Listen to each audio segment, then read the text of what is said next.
So జాగ్రత్త వినండి. ఈ రోజు మనం నేర్చుకోబోయే చాప్టర్ కాంపోజిషన్ స్కీమ్ లేదా కాంపోజిషన్ లెవీ అంటాం. అంటే మనం ఆల్రెడీ సెక్షన్ 7, 8, 9 నేర్చేసాం. ఈ రోజు మనం నేర్చుకోబోయేది సెక్షన్ 10. ఓకేనా? సో సెక్షన్ 10 కాంపోజిషన్ స్కీమ్ గురించి మనం డిస్కస్ చేయబోతున్నాం అన్నమాట. కాంపోజిషన్ స్కీమ్ లో మనం చాలా టాపిక్స్ నేర్చుకుంటాం. ఆల్రెడీ మీరు ముందు వినుంటే ఓకే, ఇప్పుడు వినకపోతే ఇప్పుడు నేర్చుకోండి. సెక్షన్ 10 మనం ఇప్పుడు నేర్చుకోబోయేది. సబ్ సెక్షన్స్ ఏవి పెద్ద గుర్తుపెట్టుకోవాల్సిన అవసరం లేదు. ఒకే ఒక సబ్ సెక్షన్ గుర్తుపెట్టుకోవాలి, అది నేను చెప్తాను.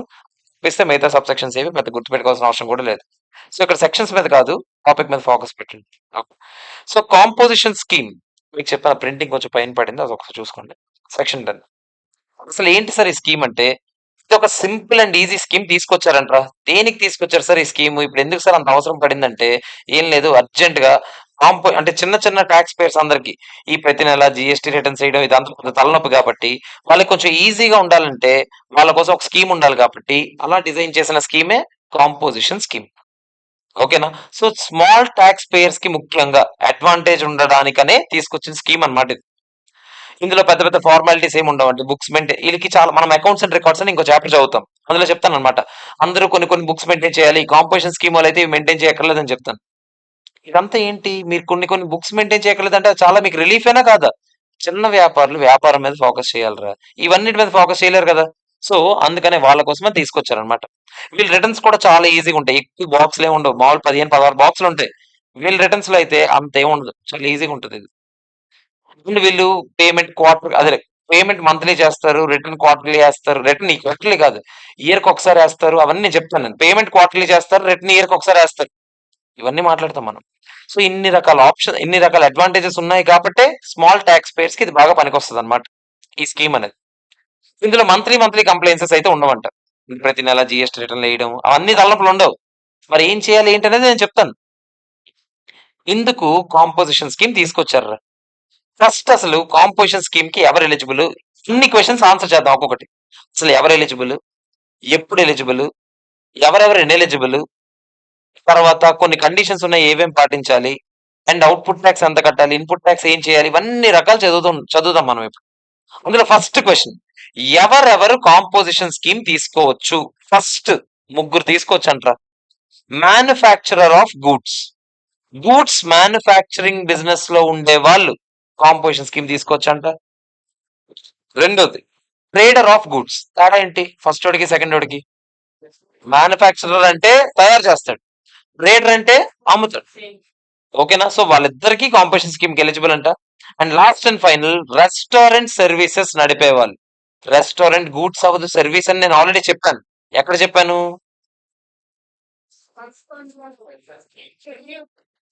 షెడ్యూల్ 2 లో చెప్పాను నేను. షెడ్యూల్ 2 లో వర్క్స్ కాంట్రాక్ట్ లో రెండు ఉన్నాయి కదా, అదే సారీ వర్క్స్ కాంట్రాక్ట్ కాదు, రెండు చెప్పినవే రెండు, వర్క్స్ కాంట్రాక్ట్ ఒకటి, రెస్టారెంట్ ఒకటి. ఈ రెండు గూడ్స్ అవ్వవు, సర్వీసెస్ అని చెప్పాను నేను, అందులో భాగంగా చెప్పాను. ఓకే. సో ఇప్పుడు manufacturer of goods, trader of goods, restaurant service ఇచ్చే వాళ్ళకి మాత్రమే కాంపోజిషన్ స్కీమ్ ఉంది. మీరు గమనిస్తే ఇప్పుడు నేనున్నాను, టీచింగ్ బిజినెస్ లో ఉన్నాను, సర్వీసే కదా నేను చేస్తుంది. నా సర్వీస్ ఎక్కడైనా కవర్ అయిందా? ఎక్కడైనా కవర్ అయిందా? లేదు. లేకపోతే ఫర్ సపోజ్ నేను ఇంటీరియర్ డిజైనర్ లేదా సిఏ ఫర్మ్ పెట్టుకున్నాను నేను, అది కూడా కన్సల్టెన్సీ సర్వీసే కదా. సర్వీస్ ఎక్కడైనా కవర్ అయిందా? లేదు. మరి పాపం మీ దాంట్లో కూడా చిన్నోళ్ళు పెద్దోళ్ళు ఉంటారు కదా, మరి సర్వీసెస్ ఇచ్చే వాళ్ళందరూ పెద్దోళ్ళు అవ్వాలని రూల్ ఉందేంటి? చిన్నోళ్ళు కూడా ఉండొచ్చు కదా. మరి వాళ్ళ కోసం కూడా ఒక స్కీమ్ ఉండాలి కదా, దానికోసం వేరే స్కీమ్ ఉంది, అది నేను తర్వాత చెప్తాను. ప్రస్తుతానికైతే కాంపోజిషన్ స్కీమ్ అండర్ సెక్షన్ 10 కి ఎవరెవరు ఎలిజిబుల్ అంటే ముగ్గురు, manufacturer of goods, trader of goods, restaurant services. అందరికి ఓకేనా కాదా? నెక్స్ట్ వినండి, ఎప్పుడు ఎలిజిబుల్. మీ టర్న్ ఓవర్ అంట కొంత లిమిట్ దాటితేనే మీరు ఎలిజిబుల్ అవుతారంట. ఎంత లిమిట్ చూద్దామా మనం ఒకసారి. లిమిట్స్ లో వాడు చెప్తున్నాడు, టర్న్ ఓవర్ లిమిట్ ఎంత అంటే 1.5 crores అంట. చిన్నోళ్ళ కోసం కదా ఇది తీసుకొచ్చింది. 1.5 crores దాటేసినోడు చిన్నోడు ఎందుకు అవుతాడు చెప్పండి? టర్న్ ఓవర్ ప్రాఫిట్ కాదు, టర్న్ ఓవర్. టర్న్ ఓవర్ మహా అయితే ఎంత ఉండాలంట? 1.5 crores ఉంటేనే మీరు ఎలిజిబుల్ అవుతారు. కానీ కొన్నిటి విడగొట్టాడు అనమాట కొన్ని స్టేట్స్ ని. కొన్ని స్టేట్స్ లో 1.5 crores కాదంట లిమిట్. ఆ స్టేట్స్ లో 75 lakhs దాటేసినా కూడా ఇన్ఎలిజిబుల్ అయిపోతారంట. ఎందుకు అలా పెట్టుంటారు ఫస్ట్ చెప్పండి? 1.5 క్రోర్స్ కొన్ని దగ్గరలో 75 లాక్స్ కొన్ని దగ్గర పెట్టారంటే దాని అర్థం ఏంటి తెలుసా? చాలా చిన్న స్టేట్స్ అయి ఉంటాయి. చిన్న స్టేట్స్ కాబట్టి 1.5 క్రోర్స్ వరకు అంటే ఎవరిది దాటదు మాక్సిమం. ఎవరిది దాటకపోతే అందరు కాంపోజిషన్ స్కీమ్కి వెళ్ళిపోతారు. అందరు కాంపోజిషన్ స్కీమ్కి వెళ్ళిపోతే గవర్నమెంట్కి వచ్చే రెవెన్యూ తగ్గిపోతుంది ఆ గవర్నమెంట్స్ కి. అందుకని ఆ స్టేట్స్ లో లిమిట్ 1.5 క్రోర్స్ పెట్టలేదు, 75 లాక్సే పెట్టారు. మామూలుగా అయితే అన్ని స్టేట్స్ లో 1.5 క్రోర్స్, కొన్ని స్టేట్స్ లో 75 లాక్స్. మరి ఏ స్టేట్స్ లో 1.5, ఏ స్టేట్స్ లో 75 లాక్స్ అంటే జాగ్రత్తగా వినండి. మన స్పెషల్ కేటగిరీ స్టేట్స్ అని కొన్ని చదివాం కదా ఫస్ట్ చాప్టర్ లో. ఏంటవి? Humans of Tripura and Jammu Kashmir అని చదివామా? 11 స్టేట్స్. అందు నుంచి హైజాక్ తీసేయాలంట. హైజాక్ అంటే ఎక్కడెక్కడ హైజాక్లు అవుతుంటాయి జనరల్ గా? హెచ్ అంటే హిమాచల్ ప్రదేశ్, జే అంటే హెచ్జేకే అని గుర్తుపెట్టుకోండి. హెచ్ అంటే హిమాచల్ ప్రదేశ్, జే అంటే జమ్మూ కాశ్మీర్, ఏ అంటే అస్సాం. ఈ 3 చోట్ల మాత్రమే, ఈ 3 చోట్ల తీసేయండి. తీసేసి మిగతా అన్ని స్టేట్స్ కి 75 లాక్స్ లిమిట్ అంట. అంటే ఆ 3 స్టేట్స్ పెద్ద స్టేట్స్ కింద కౌంట్ అవుతాయి. పెద్ద స్టేట్స్ కింద కౌంట్ అయితే మీకు లిమిట్ ఎంత? 1.5 క్రోర్స్. అర్థమైందా లేదా చెప్పండి? ఓకేనా కాదా? క్లియర్? సార్ ఒకవేళ ఆడు 2-3 స్టేట్స్ లో ఉంటే, ఇప్పుడు కాంపోజిషన్ స్కీమ్ తీసుకొని నేను ఆంధ్రాలోని బిజినెస్ చేస్తున్నాను, త్రిపురలోని బిజినెస్ చేస్తున్నాను. ఆంధ్ర బిజినెస్ కి అయితే 1.5 క్రోర్స్ లిమిట్, త్రిపుర బిజినెస్ కి ఎంత లిమిట్? 75 లాక్స్ లిమిట్. అయితే అప్పుడు ఇక్కడ తీసుకోవాలి అక్కడ తీసుకోకూడదు అలా ఉంటాయంటే నేను ఒక రూల్ చెప్తాను తర్వాత. తీసుకుంటే అన్ని స్టేట్స్ లో కాంపోజిషన్ స్కీమే తీసుకోవాలి, లేకపోతే అన్ని మూసుకొని కూర్చోవాలి. మరి అలాంటప్పుడు ఇప్పుడు నాకు లిమిట్ చూసుకోవాలా లేదా చెప్పండి? 1.5 క్రోర్సా 75 లాక్సా అంటే విచ్ ఎవర్ ఈజ్ లోవరే చూడాలంట. ఇప్పుడు మీకు ఆంధ్రాలోని మీకు బిజినెస్ ఉంది, త్రిపురలోని బిజినెస్ ఉంది, మీ లిమిట్ ఎంత అని ఎవడైనా అడిగితే మీరు ఏం చెప్పాలి? 75 లాక్సే మా లిమిట్ అని చెప్పాలి. అర్థమైందా లేదా చెప్పండి? క్లియరా కాదా? Okay sir. అసలు ఒకసారి చూడండి. ఇఫ్ అగ్రిగేట్ టర్న్ ఓవర్ గనక మధ్యలో దాటేసింది అనుకోండి, లిమిట్ దాటేసింది అనుకోండి, ఇదంతా ఎప్పుడు చూడాలి? లాస్ట్ ఇయర్ టర్న్ ఓవర్ చూడాలి. Preceding previous year, last year turn over చూడాలి. ఓకేనా? ప్రిసీడింగ్ ప్రీవియస్ ఇయర్ అంటే అదో బాధ. డైరెక్ట్ ట్యాక్స్ చదివిన వాళ్ళు ప్రిసీడింగ్ ప్రీవియస్ ఇయర్ అంటే లాస్ట్ ఇయర్ కాక లాస్ట్ ఇయర్ అనుకుంటారు, అదో బాధ. ప్రిసీడింగ్ అయినా తీసేయండి, ప్రీవియస్ అయినా తీసేయండి. లాస్ట్ ఇయర్ అని నా ఉద్దేశం. ప్రిసీడింగ్ ఇయర్ అయినా అనండి, ప్రీవియస్ ఇయర్ అయినా అనండి. ప్రిసీడింగ్ ప్రీవియస్ ఇయర్ అంటే ప్రీవియస్ ఇయర్ కి ముందు ఇయర్ అనుకుంటారు కదా, అదో బాధ.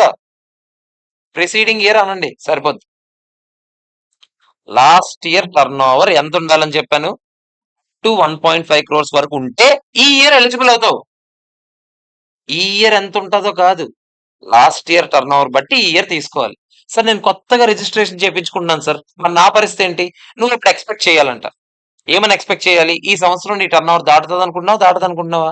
దాటదు అనుకుంటున్నాను సార్, అయితే తీసుకో. సార్ అనుకున్నాను సార్, దాటేసింది సార్, అప్పుడు ఏం చేయాలి? దాటేస్తే ఏం చేయాలి నేను చెప్తాను కదా. ప్రస్తుతానికి కొత్తగా బిజినెస్ పెట్టేవాడు దాటదని నీకు నమ్మకం ఉంటే తీసుకో, ప్రాబ్లం లేదు. Already existing business sole composition scheme కావాలంటే లాస్ట్ ఇయర్ టర్న్ ఓవర్ ఒకసారి చెక్ చేయండి. లాస్ట్ ఇయర్ టర్న్ ఓవర్ 1.5 కానీ 75 కానీ, అదే కొన్ని స్టేట్స్ లో కొన్ని కొన్ని ఉన్నాయి కదా, లిమిట్స్ దాటకపోతే మీరు ఎలిజిబుల్ అవుతారు. అందరికి ఓకేనా కాదా చెప్పండి? క్లియర్? వినండి అందరు. If aggregate turnover limits దాటితే tax payer will no longer be eligible to pay tax under composition scheme. నువ్వు వెంటనే కాంపోజిషన్ నుంచి బయటకు వచ్చేయాలి. సంవత్సరం మధ్య లాస్ట్ ఇయర్ దాటలేదురా, కాంపోజిషన్ తీసుకున్నాను రా, ఈ ఇయర్ దాటేసిందిరా. ఎప్పుడైతే దాటిందో దాటిన వెంటనే నువ్వు నార్మల్ స్కీమ్ లోకి వెళ్ళిపోవాలి. ఓకేనా? క్లియరా? టర్న్ ఓవర్ అంటే అగ్రిగేట్ టర్న్ ఓవర్ అంటే పాన్ ఇండియా బేసిస్ లో లెక్క పెట్టాలంట. పాన్ ఇండియా స్టార్ కొంతమంది లాగా పాన్ ఇండియా బేసిస్ లో లెక్క పెట్టాలంట aggregate turnover. Pan India base అంటే ఏంటి? ఇప్పుడు నీకు ఆంధ్రాలో బిజినెస్ ఉంది, త్రిపురలో బిజినెస్ ఉంది, తమిళనాడులో బిజినెస్ ఉంది అనుకో, అన్ని స్టేట్స్ లో టర్న్ ఓవర్ కలిపితే నీ టర్న్ ఓవర్. అంతేగాని ఇక్కడ 1.5 అక్కడ 1.5 అక్కడ 1.5 కాదు. అన్ని కలిపి అంత లిమిట్. అదే అన్ని కలిపి లిమిట్ చూడాలి. ఎంత చూడాలి? 1.5 75 అంటే విచ్ ఎవర్ ఇస్ లోవర్. ఓకేనా కాదా చెప్పండి? క్లియరా కాదా? అందులో ఇంకోటి చెప్పాడు, some of turn over from all the states చెప్పాడు. అరే ఎందుకు రాలో చూద్దాం, మీ వాడి గురించి కాదురా బాబు, అన్ని స్టేట్స్ లో టర్న్ ఓవర్ గురించి కలపాలని చెప్తున్నాడు. ఇక్కడ వినండి, some of turn over from all the states wear the tax pair is operating అంట. ఆబ్వియస్లీ ఎక్కడ ఆపరేట్ చేస్తే అక్కడే కదా టర్న్ ఓవర్ ఉంటుంది, ఆ స్టేట్స్ లో లెక్క పెడితే సరిపోద్ది. అందరికి ఓకేనా కదా చెప్పండి? ఇప్పటి వరకు నేను ఏం చెప్పాను ఒకసారి అందరు చూడాలి. ఇప్పటి వరకు నేను ఏ క్వశ్చన్స్ ఆన్సర్ చేశానో చూడాలి. అరే ఈరోజు ఈ చాప్టర్ అయిపోద్ది, క్వశ్చన్స్ అయిపోతాయి, అన్ని అయిపోతాయి, సో జాగ్రత్త చదవాలి.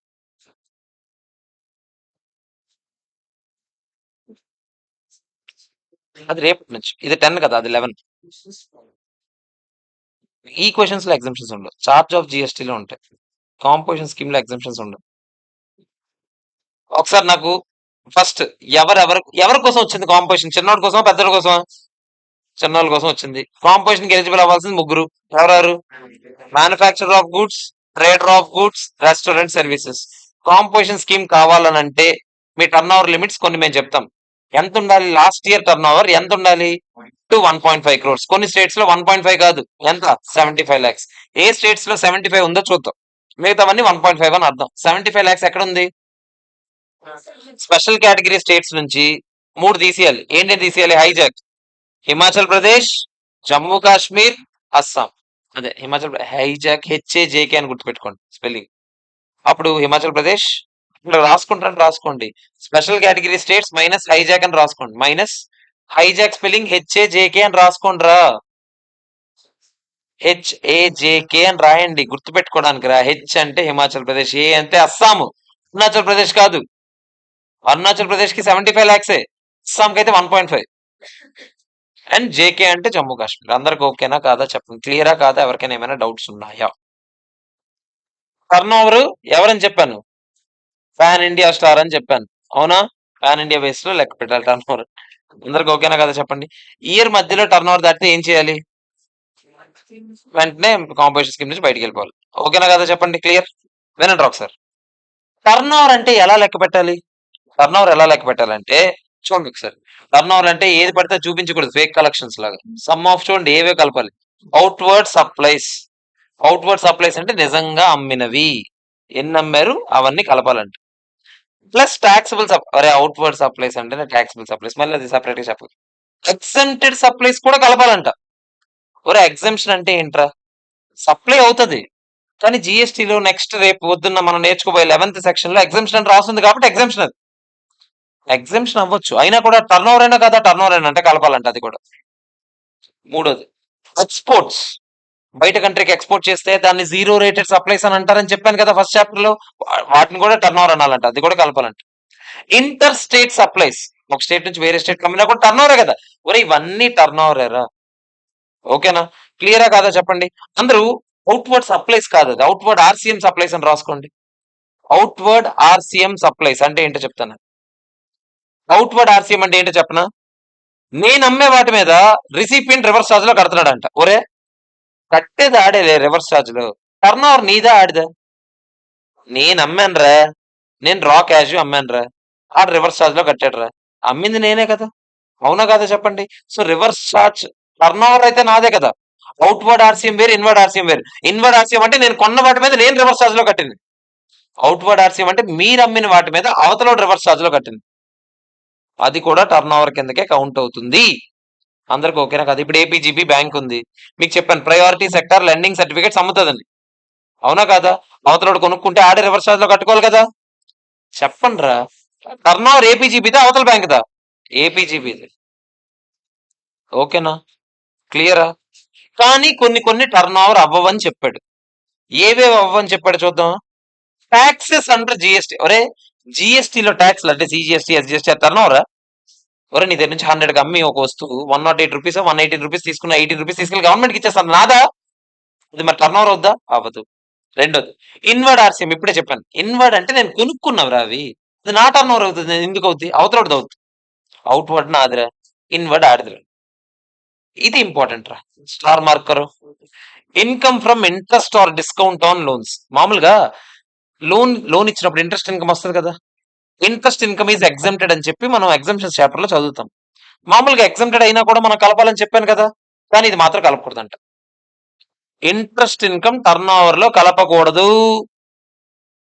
అర్థమైందా లేదా చెప్పండి. ఓకేనా కాదా? ఎవరికైనా ఏమైనా డౌట్ ఉందా? డిస్కౌంట్ కూడా కలపకూడదంటే interest or discount on loans. ఇది లోన్స్ మీద డిస్కౌంట్ అంటే ఎఫ్ఆర్ లో నేర్చుకుంటారు మీరు ఫైనాన్షియల్ ఇన్స్ట్రుమెంట్స్ చెప్పేటప్పుడు. ప్రస్తుతానికి ఇంట్రెస్ట్ ఆన్ లోన్ అని అనుకోండి. అందరికి ఓకేనా కాదా? క్లియరా కాదా? ఎవరికైనా ఏమైనా డౌట్ ఉందా? ఇది టర్న్ ఓవర్ డెఫినేషన్. అందరికి ఓకేనా కాదా? మీకు చెప్పాను నేను, if registered person operates in other than specified states అయితే 1.5 crores ఆర్ లిమిట్. అదే కదా చెప్పాను నేను. అదర్ దాన్ స్పెసిఫైడ్ స్టేట్స్ అంటే అదేరా, స్పెషల్ కేటగిరీ స్టేట్స్ నుంచి హైజాక్ తీసేస్తే మిగతా స్టేట్స్ అన్నిటికి లిమిట్ ఎంత 1.5. ఒకవేళ మల్టిపుల్ స్టేట్స్ లో ఉంటే ఒక్క స్టేట్ అయినా స్పెషల్ కేటగిరీ స్టేట్ అయితే ఓవరాల్ అగ్రిగేట్ టర్నోవర్ ఎంత అయిపోద్ది మీకు 75. ఇది కూడా చెప్పానా లేదా చెప్పండి, పైనే చెప్పేశాను. అందరికి ఓకేనా కాదా చెప్పండి, క్లియరా కాదా, ఎవరికైనా ఏమైనా డౌట్ ఉందా? ఒకసారి ఎవరికైనా ఏమైనా డౌట్ ఉంటే చెప్పాలి నాకు ఒకసారి. స్క్రీన్ ఒక 1 minute స్టక్ అయి ఉంటే క్షమించండి. ఓకేనా అందరికి?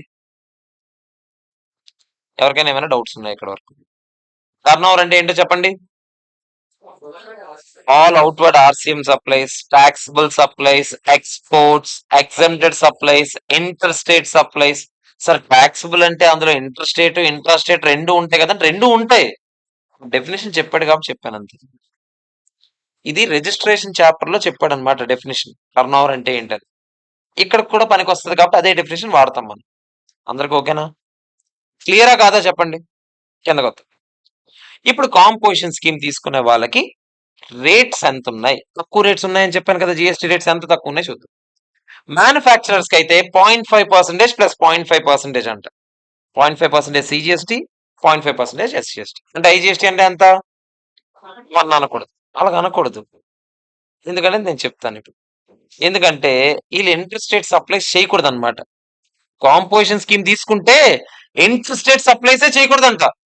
తాయిస్ ఉన్న రేట్ సార్, పైన ఏమో టర్న్ ఓవర్ లో కలిపారు. టర్న్ ఓవర్ లో కలిపింది రిజిస్ట్రేషన్ చాప్టర్ డెఫినేషన్ చెప్పింది కాబట్టి ఇక్కడ చెప్పాం. కానీ ఆడు ఇంటర్ స్టేట్ సప్లై చేస్తున్నాడంటే ఆడు కాంపోజిషన్ స్కీమ్ కి ఎలిజిబుల్ అవుతాడా? అవ్వడు. అర్థమైందా లేదా చెప్పండి. మరి ఇందాక అన్నారు వేరు వేరే స్టేట్స్ లో ఉంటే, అన్నాను వేరు వేరే స్టేట్స్ లో ఉంటే వేరు వేరే స్టేట్స్ కి అమ్మితే కాదు. తేడా హే, ఆంధ్రాలో ఉన్నా, అస్సాంలో ఉన్నా, Andhra good shop, Andhra shop నుంచి ఆంధ్రాలో అమ్ముతా, అస్సాం షాప్ నుంచి అస్సాంలో అమ్ముతా. ఆంధ్ర నుంచి అస్సాం అమ్మానా ఇంటర్ స్టేట్ అనడానికి? ఇంటర్ స్టేట్ అంటే ఏంటి? సప్లైర్, ప్లేస్ ఆఫ్ సప్లై రెండు వేరు వేరే రాయించానా లేదా? Location of recipient is not relevant అని రాయించానా లేదా? సప్లైర్, ప్లేస్ ఆఫ్ సప్లై వేరు వేరే స్టేట్స్ లో ఉంటాయి. ఇంటర్ స్టేట్ కాసేపు ప్లేస్ ఆఫ్ సప్లై అంటే మీ సంతోషం కోసం రిసిపియంట్ అనుకోండి, కానీ కాదు. రిసిపియంట్ సప్లైర్ వేరు వేరే స్టేట్స్ లో ఉంటే ఇంటర్ స్టేట్. అర్థమైందా? లేకపోతే అది ఇంట్రా స్టేట్ అంటారు. సో బేసిక్ గా నేను ఏం చెప్తున్నాను, మీరు వేరే స్టేట్ కి అమ్మకూడదు అన్నాను. 2-3 స్టేట్లో ఉండకూడదు అనలేదు కదా, ఉండండి. ఏ స్టేట్ లోనూ ఆ స్టేట్ లోనూ అమ్ముకోండి. అర్థమైందా? అక్కడ 0.5 ప్లస్ 0.5 ఎందుకు రాశాను 1 రాయకుండా ఉండడానికి రీజన్, ఎందుకంటే ఐజిఎస్టీ ఉండకూడదు కాబట్టి. ఐజిఎస్టీ ఎందుకు ఉండకూడదు? ఇంటర్ స్టేట్ అమ్మకూడదు కాబట్టి. ఇంటర్ స్టేట్ అమ్మకపోతే మరి ఎందుకు టర్న్ ఓవర్ లో ఉంది? ఎందుకంటే registration chapter turn over definition కాబట్టి. మరి ఇంటర్ స్టేట్ అమ్మకపోతే మరి ఎందుకు సార్ 2-3 స్టేట్స్ లో ఆపరేట్ చేస్తే అని చెప్పారు? కరెక్ట్గానే చెప్పాను, ఆపరేట్ చేస్తే 2-3 స్టేట్స్ కి అమ్మితే కాదు. అందరికి ఓకేనా కాదా? పంపించిన కూడా సప్లై కదా, ట్రాన్స్ఫర్ ఈజ్ ఆల్సో సప్లై కదా, అలా కూడా పంపించుకో. అర్థమైందా లేదా చెప్పండి. ఇప్పుడు సింపుల్ గా కన్క్లూజన్ ఏంటి? ఇప్పుడు నేను ఆంధ్రాలో ఉన్నాను, నేను తెలంగాణ నుంచి ఏదో కొన్నాను, ఇప్పుడు నేను ఎలిజిబులా కాదా కాంపోజిషన్ కి? చెప్పండి రా. ఎలిజిబులే, కొంటే అని అనలేదు కదా, అమ్మితే కదా బాధ. కొనొచ్చు, అమ్మకూడదు. అర్థమైందా లేదా చెప్పండి. ఎవరికైనా ఏమైనా డౌట్ ఉందా? ఓకే, ఇంటర్ స్టేట్ ప్రొక్యూర్ చేయొచ్చు, ఇంటర్ స్టేట్ అమ్మకూడదు. రాయక్కర్లేదు, రాశాను. పాయింట్ నెంబర్ 1 చదవండి అందరు. పాయింట్ నెంబర్ 1,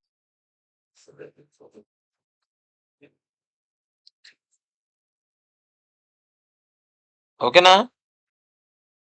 చెప్పండి రా. రెండో పాయింట్ అవ్వలేదు ఇంకా, కంగారు పడకండి, పైకి వద్దాం ఆగండి. ఇప్పుడు రేట్స్ కదా చెప్తున్నాను నేను. ఆ రేట్స్ ఏంటి? మ్యానుఫ్యాక్చరర్ రేట్స్ ఎంత? 0.5 ప్లస్ 0.5. ట్రేడర్ రేట్స్ ఎంత? 0.5 ప్లస్ 0.5. రెస్టారెంట్ సర్వీస్ రేట్స్ ఎంత? 2.5 ప్లస్ 2.5. Okay, clear.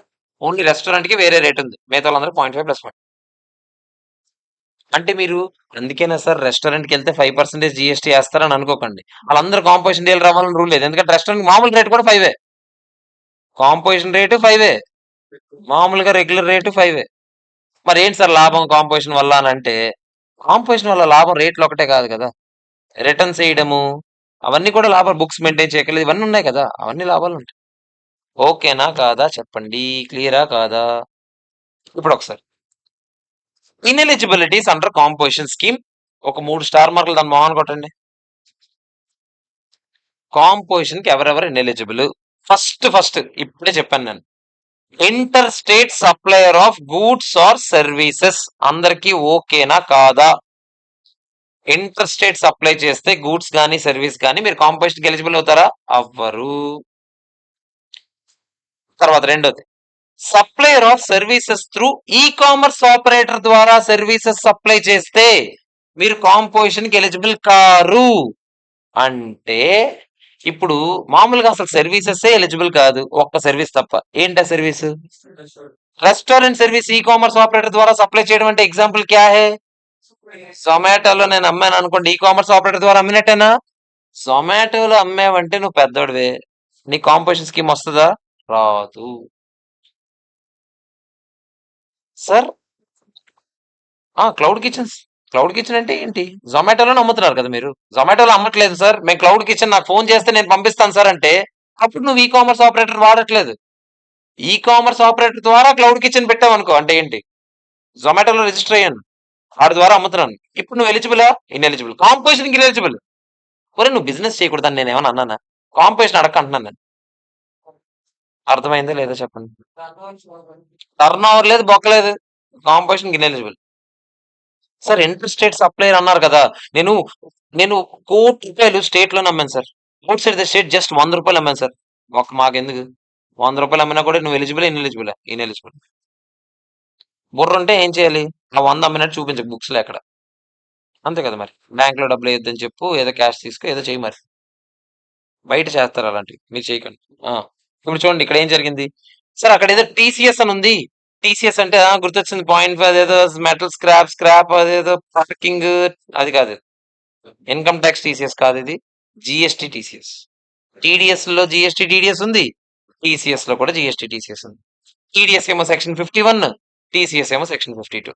ఈ రెండు తర్వాత మన టీడీఎస్ టీసీఎస్ చాప్టర్ చెప్పినప్పుడు చెప్తాను. ప్రస్తుతానికి మనకు అనవసరం, ఈ కామర్స్ ఆపరేటర్ అంతే.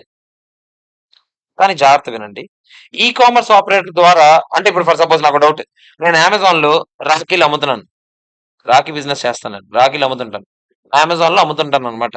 నేను ఎలిజిబులా ఇన్ఎలిజిబులా? చెప్పండి, ఇప్పుడే చెప్పాను కదరా. ఎలిజిబుల్ బే.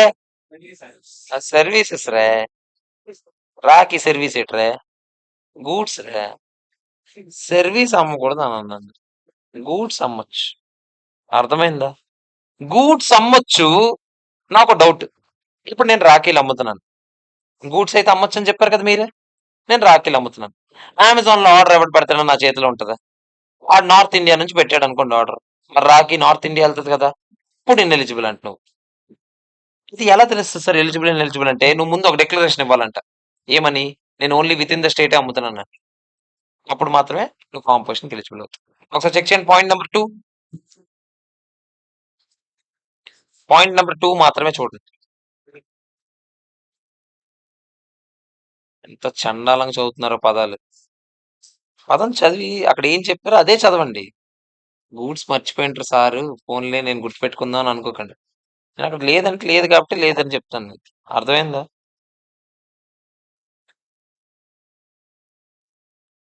అందరికి ఓకేనా కాదు ఇక్కడ వరకు? 2 ఇన్ఎలిజిబిలిటీస్ చదివాం మనం ఇప్పటికి. ఏంటంటే 2 ఇన్ఎలిజిబిలిటీస్ జాగ్రత్త చెప్పండి. ఇంటర్ స్టేట్ సప్లై చేయకూడదు, చేయొచ్చా? చేయొచ్చు. Inter state supply goods service రెండు చేయకూడదా? గూడ్స్ మాత్రమే చేయకూడదు అని చెప్పానా? ఇప్పుడు డౌట్ వస్తుందా? చూడండి అయితే, గూడ్స్ సర్వీస్ రెండు చేయకూడదు అని చెప్పాను. తర్వాత ఈ కామర్స్ ఆపరేటర్ ద్వారా ఏది అమ్మకూడదని చెప్పాను? సర్వీస్. పాపం గూడ్స్ అయితే మీరు ఇందాక అన్నారు ఏదో విత్ ఇన్ ద స్టేటే అమ్మితే ఆడు ఎలిజిబుల్ అని. పాపం జొమాటో కూడా విత్ ఇన్ ద స్టేటే కదా అమ్ముతాడు ఆడు, వైజాగ్ లోనే కదా ఎవడో ఆర్డర్ పెడితే పంపిస్తాను, ఆడికి కూడా ఇవ్వచ్చు కదా ఆప్షన్ అంటే ఇవ్వట్లేదు. ఆడికి లేదు ఆప్షన్, సర్వీసెస్ కి అయితే లేదు ఇంకా ఆప్షన్, గూడ్స్ కు ఉంది ఆప్షన్. ఓకేనా కాదా చెప్పండి? క్లియర్. మూడోది, నాన్ టాక్సబుల్ గూడ్స్ అమ్మే వాళ్ళు, అదే ఏంటంటారు, నాన్ టాక్సబుల్ గూడ్స్ అమ్మారు కాంపోజిషన్ స్కీమ్ తీసుకోవచ్చా? తీసుకోకూడదు. నాన్ టాక్సబుల్ గూడ్స్ అంటే ఏంటి? HP men, high speed diesel, petrol, motor spirit, aviation fuel, natural gas. అయితే పెట్రోల్ బంక్లు అన్నిటికీ రిజిస్ట్రేషన్ ఉండవా సార్ అంటే ఉంది. ఎందుకుంటాయంటే వాళ్ళు ఇంజిన్ ఆయిల్ కూడా అమ్ముతారు కాబట్టి.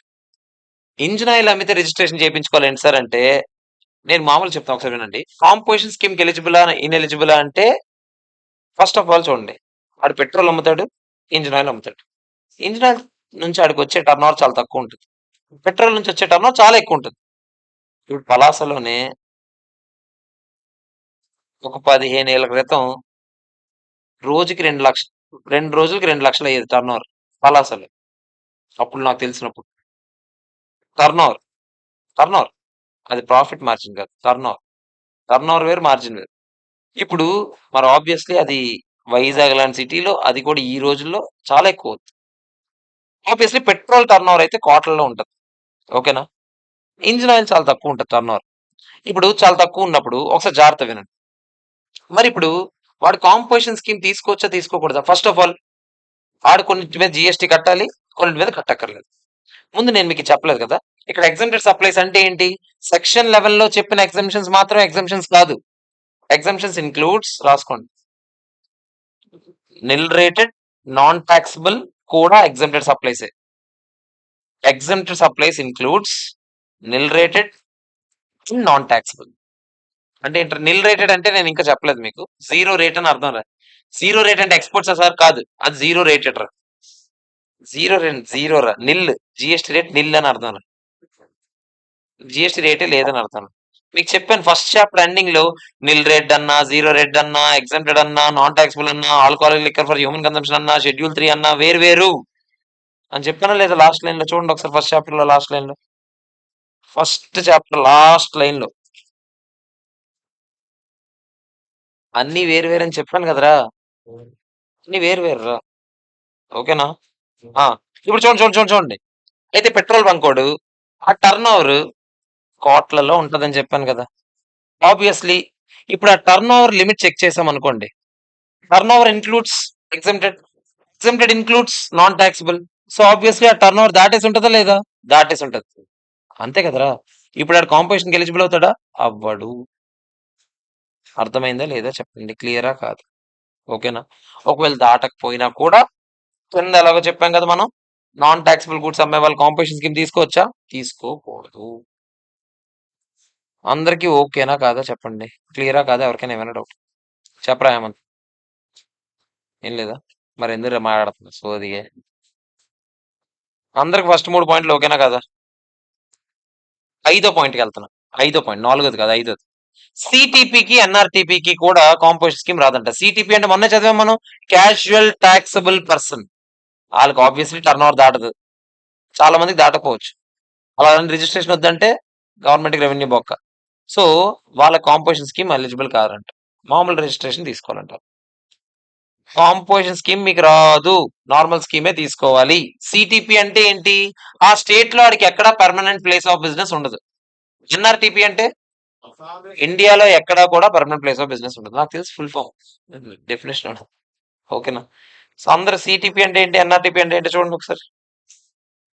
ఇద్దరు దేకో పాయింట్ నెంబర్ 5. పాయింట్ నెంబర్ 5 చూడండి, చూసి పైకి రండి మళ్ళీ. అందరికి ఓకేనా కాదా చెప్పండి, క్లియరా కాదా చెప్పండి రా. పాయింట్ నెంబర్ 4, మీరు సర్వీసెస్ అప్లై చేయొచ్చారా కాంపోజిషన్ స్కీమ్ తీసుకుంటే? ఓన్లీ రెస్టారెంట్ సర్వీసే కదా, ఇంకేమైనా సర్వీస్ ఇవ్వచ్చా? ఇవ్వకూడదు. అలా అన్నాను అనుకోండి, చాలా మంది చిన్న వ్యాపారులు ఆ మాత్రం సర్వీసెస్ ఇస్తుంటారు. చిన్న చిన్న సర్వీసెస్ కూడా వాళ్ళ బిజినెస్ లో భాగం అయి ఉంటుంది. ఫర్ సపోజ్ నేను ఒక చిన్న ఆ ఒక బైక్ షోరూమ్ పెట్టుకున్నా, చిన్న సైజ్ బైక్ షోరూమ్ అనుకుందాం కాసేపు. నా టర్న్ ఓవర్ 1.5 crores దాటట్లేదు, బట్ నా బైక్ షోరూమ్ లో సేల్స్ అండ్ సర్వీస్ రెండు ఉన్నాయి. అంటే ఏంట్రా?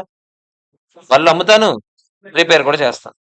ఇప్పుడు నాకు ఎక్కువ ఇన్కమ్ బళ్ళు అమ్మినప్పుడే కదా వస్తుంది, రిపేర్స్ నుంచి కాదు కదా వచ్చేది. సో మరి నాలాంటోడు నువ్వు టర్న్ ఓవర్ దాటకపోయినా కూడా తీసుకోకూడదని అంటే, నేను సర్వీస్ ఒకటి అమ్మినట్టే కదా. తీసుకోకూడదని అంటే అన్యాయమే కదా. అక్కడ ఏం చెప్తున్నాడు, సప్లయర్ ఆఫ్ సర్వీసెస్ ఇన్ఎలిజిబుల్. అలా అని అస్సలు ఇవ్వకూడదని కాదు, కొంతవరకు సర్వీస్ ఇవ్వచ్చు అంట. ఎంత ఇవ్వచ్చు సార్ అంటే, టోటల్ టర్న్ ఓవర్ లో 10% వరకు ఇవ్వచ్చు. For suppose me turn over 1.2 crores, అందులో 10% అంటే ఎంత? 12 lakhs. అంటే 1.2 crores లో 12 lakhs or 5 lakhs, whichever is higher ఎంత? అంటే 1.2 crores లో 12 lakhs సర్వీసెస్ ఉండొచ్చు, మిగతాది మాత్రం గూడ్సే ఉండాలి. ఒకవేళ లిమిట్ దాటేసింది అనుకోండి, అప్పుడు మళ్ళీ మీరు ఇన్ఎలిజిబుల్ అయిపోతారు. చదవండి అందరూ 4th పాయింట్. సర్వీస్ సప్లై, అరే రెస్టారెంట్ కాదు ఈ పాయింట్. రెస్టారెంట్ వాడు ఫుల్ సర్వీసేరా, వాడు ఎలిజిబుల్ రా. మిగతా వాళ్ళు ఎవరైనా సర్వీసెస్ కూడా ప్రొవైడ్ చేస్తే మీ టర్న్ ఓవర్ లో 10% or 5 lakhs whichever is higher దాటిన రోజు మీరు కాంపోజిషన్ తీసుకోలేరు. అంతవరకే ఉంటే మాకేం ప్రాబ్లం లేదు, మీరు కంటిన్యూ చేయొచ్చు. ఈ అమౌంట్ లెక్క పెట్టేటప్పుడు కూడా ఈ 10% అమౌంట్ అంటే బిజినెస్ అంటే ఇప్పుడు నేను ఒక పాన్ షాప్ పెట్టుకున్నాను, కిరాణా షాప్ పెట్టుకున్నాను రా, అన్ని అమ్ముతుంటాను రా, డబ్బులు ఇవ్వకపోతే లేట్ గా ఇస్తే వాళ్ళకి ఇంట్రెస్ట్ బాధని రా. ఇంట్రెస్ట్ ఇన్కమ్ అనేది ఆబ్వియస్లీ ఉంటది ఎవరికైనా. అది టర్న్ ఓవర్ నుంచి తీసేయాలని ఇందాక చెప్పాను కదా, టర్న్ ఓవర్ నుంచి తీసేయాలి. మామూలుగా సర్వీసెస్ అది కూడా సర్వీసే కదా, ఇంట్రెస్ట్ అనేది సర్వీస్ అని నేను ఫస్ట్ చాప్టర్ లో చెప్పాను. మనీని ఉపయోగించి మనీ సంపాదిస్తే అది కూడా సర్వీస్ అని చెప్పాను. Currency exchange, denomination exchange, interest, ఈ 3 చెప్పాను నేను. కానీ ఇక్కడ సర్వీసెస్ కౌంట్ చేసేటప్పుడు ఆ ఇంట్రెస్ట్ ఇన్కమ్ తీసేయండి. సింపుల్ చెప్పండి, ఇంట్రెస్ట్ ఇన్కమ్ మీకు ఎక్కడైనా కనిపించింది అనుకోండి, నేను దాన్ని చూడలేదు అన్నట్టు బిహేవ్ చేయండి. అది మీకు అసలు ఎక్కడ లేదు, అది లేదు, ఇంకా అది మర్చిపోండి. దాని గురించి ఎక్కడ పట్టించుకోవద్దు. ఓకేనా కదా, చెప్పండి, చెప్పరా. ఓకే అందరికి clear.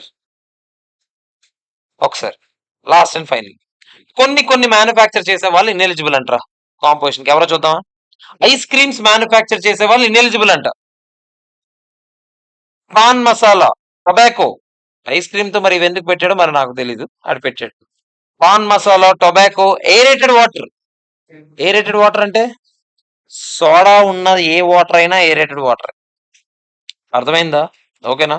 So fly ash bricks, building bricks, fossil meals bricks, earthen roofing tiles, bricks, tiles. అర్థమైందా? అవి ఏ బ్రిక్స్ అయినా, సిమెంట్ బ్రిక్లు, మామూలుగా మట్టితో తయారు చేసిన బ్రిక్ మాకు అనవసరం. బ్రిక్స్, టైల్స్, ఇవేవైనా సరే ఎలిజిబులా ఇన్ఎలిజిబులా? అంటే మరి ఖచ్చితంగా పాన్ షాప్ లో కూల్ డ్రింక్ అమ్ముతారు కదా, వాళ్ళు ఎలిజిబులా ఇన్ఎలిజిబులా? చెప్పండి రా. ఎలిజిబుల్. మ్యానుఫ్యాక్చర్ చేయకూడదు, ట్రేడ్ చేసుకోవచ్చు. అర్థమైందా ఫ్రాన్స్? ట్రేడ్ చేసుకుంటే మాకేం ప్రాబ్లం లేదు, మ్యానుఫ్యాక్చర్ చేయకూడదు. చెప్పరా. ఏం లేదు, వస్తుంది. బేకరీలో తినడానికి కూడా ఆప్షన్ ఉంటే రెస్టారెంట్ సర్వీస్ కింద వస్తుంది. ఇది అని ఎక్కడ లేదు, జనరల్ గా కస్టమరీగా ఏది వాడుకుంటున్నారని చూసుకోవడం. ఇప్పుడు ఈ పాయింట్ రాయకండి, అది కూడా రాశాను నేను. 6th పాయింట్ చదవండి. పాయింట్ నెంబర్ 6 పడు. క్యా హువా?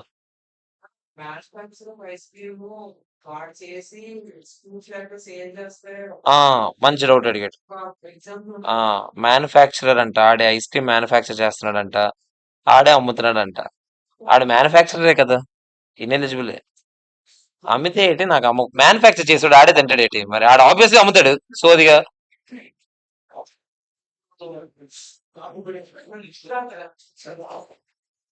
చూడు, టైం తీసుకో. అందరికి ఓకేనా కాదా చెప్పండి, క్లియరా కాదా? మ్యానుఫ్యాక్చర్ చేసేవాడు ఎలాగో అమ్ముతాడు, నాకు తెలిసే విషయం. అయినా కూడా ఆడు ఇన్ఎలిజిబుల్, మ్యానుఫ్యాక్చర్ చేస్తున్నాడు కాబట్టి.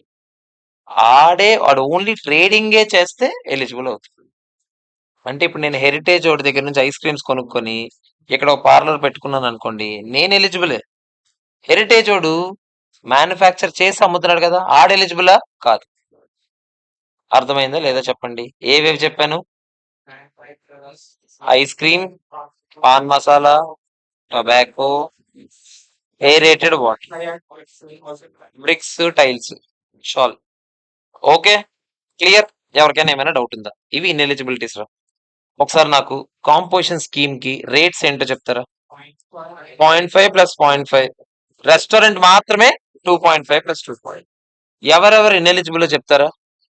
ఇంటర్ స్టేట్ సప్లై చేయకూడదు. ఇంటర్ స్టేట్ పర్చేస్ చేయొచ్చా? చేయొచ్చు.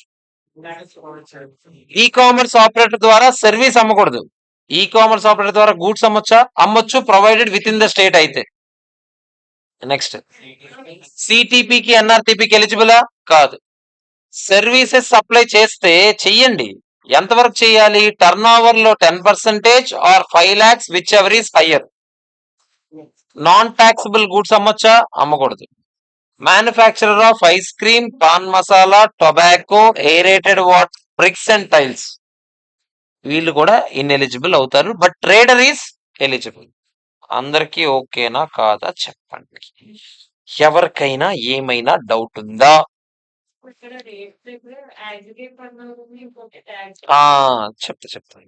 దాని పాయింట్ ఇప్పుడు కాదు. ఉంది దానికి సంబంధించి. చూడండి. సరే ఇక్కడ రేట్స్ దగ్గర ఒక దగ్గర అగ్రిగేట్ టర్నోవర్ అన్నారు. ఇంకో దగ్గర టాక్సబుల్ సప్లైస్ అన్నారు. మీనింగ్ చెప్తాను నేను. కంగారు పడకండి. దాని గురించి ఉంది డిస్కషన్. నెక్స్ట్ కాంపోజిషన్ స్కీమ్ కి కండిషన్స్ ఏంటి? ఇందాక చెప్పింది కండిషన్స్ కాదు, ఇనెలిజిబిలిటీస్. కొంతమంది ఇనెలిజిబుల్ అని చెప్పాను. ఇప్పుడు కొన్ని పాటించాలంట. ఇప్పుడు అసలు సినిమా తెలుసు. జాగ్రత్త వినండి. కాంపోజిషన్ స్కీమ్ తీసుకుంటే ఫస్ట్ అయితే బాగానే ఉంది. మీరు ఇచ్చేదాన్ని ట్యాక్స్ ఇన్వాయిస్ అనకూడదంట. మీరు జనాలకి ఇస్తారు కదా ఒకటి, బిల్ ఆఫ్ సప్లై అనాలంట. ఎందుకంటే ట్యాక్స్ ఇన్వాయిస్ అంటే అందులో ట్యాక్స్ ఉంటది. అదే సార్ వీళ్ళకి కూడా ట్యాక్స్ ఉంది కదా అంటే, వీళ్ళు జనాల నుంచి ట్యాక్స్ తీసుకోకూడదు, సొంత జేబు నుంచి కట్టాలి. చిన్నోళ్ళ కోసం తీసుకొచ్చానన్నారు, మరి బొక్కెడుతున్నారు వాళ్ళకి. ఇప్పుడు వాళ్ళ సొంత జేబు నుంచి కట్టాలంటే ఇప్పుడు పెద్దోడికే బెటర్ కదా. వాడు బయట నుంచి కొని, జనాల నుంచి అది బయట నుంచి తీసుకొని కడతాడు. ఆ సొంత డబ్బులు ఏం కట్టు. మరి కాంపోజిషన్ స్కీమ్ తీసుకుంటే సొంత డబ్బులు కట్టాలని చెప్తున్నారు మీరు. అండ్ ఆల్సో ఈడ చదవండి ఈ 2 పాయింట్లు. Has no right to collect tax on outward supplies. ఇప్పుడే చెప్పాను. ఐటీసీ రాదంట నీకు. ఏంటి ఐటీసీ రాదు? కొన్న వాటి మీద, అమ్మిన వాటి మీద ఏమో జనాల దగ్గర నుంచి ట్యాక్స్ తీసుకోకూడదు. ఐటీసీ రాదన్నానంటే కదా, రెండు చెప్పాను కదా. మరి స్మాల్ ట్యాక్స్ పేరుకి ఎక్కడ సార్ లాభం అంటే, సార్ ఆలోచించండి. నేను ఒక ఐఫోన్ అమ్ముతున్నాను, కానీ నువ్వు కూడా షాప్ పెట్టుకున్నావు, నువ్వు ఐఫోన్ అమ్ముతున్నావు. నేను కాంపోజిషన్ డీలర్, నువ్వు నార్మల్ డీలర్. నేను కాంపోజిషన్ డీలర్. నేను ఎంత ₹1,00,000 ఫోన్ ఇద్దరు అమ్ముదామని ఫిక్స్ అయ్యాను. 1,00,000 మీద నేను ఎంత వేస్తాను రేటు? అదే జిఎస్టీ ఎంత 1,00,000 మీద 0.5 ప్లస్ జనాల నుంచి తీసుకోనిలే, నా సొంత జేబు నుంచే కడతాను. ఎంత? 1,00,000 మీద 1% అంటే ఎంత చెప్పండి రా? ₹1,000 అయినా తెలుసా? 1,00,000 మీద 1% అంటే 1,000 వస్తుంది. అంటే 10 అయితే 10,000 వస్తుంది అలాగా. సో 1,000 కదా, ఈ 1,000 నా సొంత జేబు నుంచి కడతాను. కస్టమర్ని ఎంత అడుగుతాను? 1,00,000 అడుగుతాను. ఆ పక్క షాప్కి వెళ్ళాడు, ఐఫోన్ ఎంత అని అడిగాడు. వాడు 1,00,000 ప్లస్ జిఎస్టీ కలిపి ఎంత చెప్తాడు? 1,18,000 చెప్తాడు. కస్టమర్కి ఎలాగో ఐటీసీతో పని ఏమైనా ఉందా? అల్టిమేట్ కస్టమర్ ఆడే అనుకుందాం. ఆడ ఒకవేళ బిజినెస్ మ్యాన్ అనుకుందాం, ఇప్పుడు ఆడికి ఐటీసీ వస్తుందని అనుకోవడానికి. బిజినెస్ మ్యాన్ కాకపోతే ఆడికి ఐటీసీతో పని ఉందా? లేదు. అలాంటప్పుడు ఒక షాప్ లో ₹1,10,000 చెప్పాడు, ₹1,00,000 చెప్పాడు. ఈడు 1,18,000 చెప్పాడు. ఎవరి దగ్గరికి వెళ్తావు నువ్వు? సో స్మాల్ ట్యాక్స్ పేరుకి లాభం ఉందా లేదా? ఉంది. పోతే పోయింది ₹1,000. మార్జిన్ 10,000 అనుకో, ₹1,000 పోతే పోయింది, 9,000 మిగిలిందా నీకు? కస్టమర్ నీ దగ్గరికే కదా వచ్చాడు. అదే అడ్వాంటేజ్. అర్థమైందా? ఓకేనా? ఈ 2 పాయింట్లు ఓకేనా కదా చెప్పండి. Okay, clear. ఇప్పుడు ఫస్ట్ పాయింట్ ఇప్పుడు అర్థమైందా ఎందుకు బిల్ ఆఫ్ సప్లై ఇవ్వాలా, ట్యాక్స్ ఇన్వాయిస్ ఇవ్వకూడదు? రెండో పాయింట్ అది కూడా మనకు తెలుసు. వాడంట ఆ ఇచ్చిన బిల్ ఆఫ్ సప్లై మీద ఒకటి రాసి ఉండాలంట, composition dealer not eligible to collect tax అని రాసుకోవాలంట. ఆడి గురించి ఆడే జనాలకి ఎడ్యుకేట్ చేయడానికి. అర్థమైందా? నేను ట్యాక్స్ కలెక్ట్ చేయకూడదు అని చెప్పి రాయాలంట. రాయలేదంటే ఆడు తప్పు చేస్తున్నట్టే. సార్ ఆడు కాంపోజిషన్ డీలర్ నాకు ఎలా తెలుస్తుంది సార్ అంటే, నెక్స్ట్ పాయింట్, బిజినెస్ లో బయట బోర్డు పెట్టాలంట. ఆ బోర్డు మీద కాంపోజిషన్ డీలర్ అని రాయాలంట. రాయకపోతే తప్పది. మీరు రాయకపోతే మీరు వెంటనే కేసేయచ్చు ఆడి మీద, కన్స్యూమర్ కోర్టులో వేయచ్చు. సార్ చూడండి, మీరు చెప్పారు కదా అదేదో చదువుకున్నాను నేను, అక్కడ బయట రాయలేదు బోర్డు మీద. బోర్డు మీద రాయకపోతే మాకు జనాలకి ఎలా తెలుస్తుంది? పాప మాట జిఎస్టీ బాధేస్తున్నాడు జనాల నుంచి. జనాలకి ఎందుకు తెలుస్తాయి ఇవన్నీ? సో అప్పుడు తప్పే కదా ఇదంతా, అందుకే రాయాలి. ఇప్పుడు చెప్పండి, ఫస్ట్ 5 పాయింట్స్ ఓకేనా కదా? 6th పాయింట్ కూడా చెప్తాను నేను. ఫస్ట్ 6 పాయింట్స్ చూసి చెప్పండి నాకు. నాకు డౌట్ రా. నేను కాంపోజిషన్ డీలర్, వినండి. నేను కాంపోజిషన్ డీలర్ షాప్కి వెళ్ళాను, రిమోట్ కొన్నాను. ఈ రిమోట్ 10,000 ప్లస్ జిఎస్టీ అని చెప్పాడు. నాకు ఐటీసీ వస్తుంది రాదా? చెప్పండి రా. ఇప్పుడు నేను 10,000 కడతానా? 11,000 18% జిఎస్టీ అనుకుందాం. 11,800 కడతానా? నా డౌట్ అర్థమైందా? నాకు ఐటీసీ వస్తుంది రాదా? ఐటీసీ వస్తుంది రాదా? నేను ఎంత కడతాను అని అడిగాను. 11,800 కట్టాలి. నువ్వు కట్టాలి, ఐటీసీ రాదు. అర్థమైందా? నువ్వు కట్టను, నాకు ఐటీసీ రాదంటే నీకు ఐటీ తర్వాత మానే. ఎవడు రమ్మనండి ఇక్కడ షాప్కి? మానే, రాకు షాప్కి. నువ్వు నాకు కట్టాలి, నేను వెళ్ళి కట్టేస్తాను. నువ్వు నాకు కట్టిన 1800 ని ఎవరికైనా రేపు పొద్దున్న అడిగినా కూడా నీకు ఐటీస్ ఇస్తారా? ఎవరు? అది మ్యాటర్. అర్థమైందా? మరి ఆ 1800 ఏంటి సార్ అంటే ఏంటి? హుండీలో వేసినట్టు. గాన్, అయిపోయింది. అర్థమైందా? ఓకేనా కాదా చెప్పండి. క్లియరా కాదా? ఎవరికైనా ఏమైనా డౌట్? 6 పాయింట్స్ అందరు చదువుకోవాలి. ఎవరికైనా ఏమైనా డౌట్ ఉందో చెప్పాలి.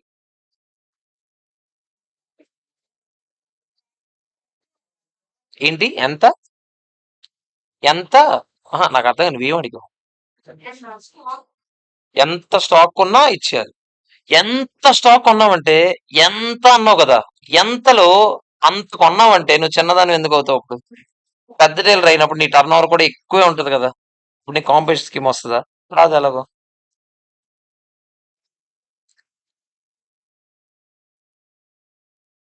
అందరికి ఓకేనా కాదా? లేదు, నేనేమైనా బలవంతంగా ఇందులోకి తీసుకొచ్చానా ఏంటి మీకు కాంపిటీషన్ స్కీమ్ కి? కావాలంటే తీసుకోండి అన్నాను. వద్దంటే మానేయండి. వద్దంటే మానేయండి అన్నాను కదా. అందరికి ఓకేనా? క్లియరా కదా? Next, last and final point. Composition dealer అయితే ఆర్సి, ఇప్పుడు ఫర్ సపోజ్ నేను ఒక కాంపోజిషన్ డీలర్, నేను లాయర్ని పెట్టాను. లాయర్ని పెడితే ఆబ్వియస్లీ లీగల్ సర్వీసెస్ మీద రివర్స్ ఛార్జ్ ఉందా లేదా చెప్పండి. లీగల్ సర్వీస్ మీద రివర్స్ ఛార్జ్ ఎప్పుడు ఉంటుంది? బిజినెస్ ఎంటిటీ అయి ఉండాలి. నేను బిజినెస్ ఎంటిటీ కదా. Previous year turn over limit దాటింది. దాటింది కాబట్టి నేను ఇందులోకి వచ్చానులే. దాటింది. ఇప్పుడు నేను రివర్స్ ఛార్జ్ లో కట్టాలా లేదా? చెప్పండి రా. కట్టాలి. కాంపోజిషన్ స్కీమ్ కదా, రివర్స్ ఛార్జ్ కట్టినట్టు అవుద్దండి. కాకపోతే ఎంత పర్సెంటేజ్ కట్టాలి? ఇప్పుడు మామూలుగా లీగల్ సర్వీస్ మీద 18% ఉందిరా. నేను మ్యానుఫ్యాక్చరర్, ఎంత పర్సెంటేజ్ కట్టాలి నేను అవుట్పుట్ ట్యాక్స్ అయితే? అదే అడుగుతున్నా. 18 కట్టాలా? నేను మ్యానుఫ్యాక్చరర్ కాబట్టి 0.5 కట్టాలా? 18 కట్టాలి. 0.5 కట్టకూడదు. 0.5 నువ్వు అమ్మే వాటి మీద రేట్లు. అర్థమైందా? నువ్వు తీసుకునే ఇన్వర్ట్ సప్లైస్ మీద రేట్ ఎంత? ఎంత ఉంటే అంతే. ఎంత ఉంటే అంత మీద కట్టేయడమే. అర్థమైందా లేదా చెప్పండి. ఆర్సీఎం అవుట్పుట్ కాబట్టి ఓన్లీ ఎందులో కట్టాలి? క్యాష్ లో కట్టాలి. ఆర్సీఎం ఇన్పుట్ దేనికి వాడాలి? వీడికి ఇన్పుట్ వస్తుంది అసలు రా. అవుట్పుట్ క్యాష్ లో కట్టేస్తాడు, ఇన్పుట్ రాదు. అర్థమైందా లేదా చెప్పండి. అర్థమైందా లేదా? ఓకేనా కాదా? ఓకే అందరికి అయిపోతుంది చాప్టర్. మిగతావన్నీ పిల్లవచ్చే పాయింట్.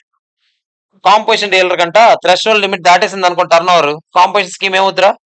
ల్యాప్స్ అయిపోతుంది. అదేరా 1.5 దాటేసింది ఇయర్ మధ్యలో, ల్యాప్స్ అయిపోతుంది. నెక్స్ట్, ఒకవేళ కనుక ప్రాపర్ ఆఫీసర్ కి, ప్రాపర్ ఆఫీసర్ అంటే జిఎస్టీలో ఎవరు ప్రాపర్ ఆఫీసర్? బోల్డ్ మంది ఉన్నారు. Chief commissioner, commissioner, additional commissioner, joint commissioner. ఆ కేసుకి ఎవడ ప్రాపర్ ఆఫీసర్ అయితే వాడు ఎవడైతే కాంపోజిషన్ కి ఎలిజిబుల్ కాకుండా కాంపోజిషన్ తీసుకున్నావా అని తెలిస్తే, తెలిసింది for suppose interest rates apply చేస్తున్నావురా, చేయకూడదు అని చేసి కాంపోజిషన్ తీసుకున్నావు అని తెలిసింది, ఇన్ఎలిజిబుల్ అయ్యి ఉండి కూడా తీసుకున్నావు కదా, నీకు వెంటనే పెనాల్టీలు వేస్తారంట. సెక్షన్ 73-74 ప్రకారం రికవర్ చేసుకుంటారు నీ దగ్గర నుంచి. ఓకేనా కాదా చెప్పండి. Okay, clear. యాక్చువల్లీ ప్రస్తుతానికి 73-74 తీస్తారు. ఇప్పుడు 74A వచ్చింది. ప్రస్తుతానికి అయితే మనం చదువుకోవడానికి ఇది ఇలాగే ఉంది, అలా చదువుకుంటాం. పెనాల్టీలు పోతారు, అది గుర్తుపెట్టుకోండి. అది ఎలా రికవర్ చేసుకుంటారో ఆ సెక్షన్స్ అప్పుడు చూసుకుందాం. Demands and recovery. ఓకేనా? ఇది క్లియర్. కింద కొత్త ఒకసారి ఇక్కడ చూడండి, అదేంటో చదవండి ఒకసారి.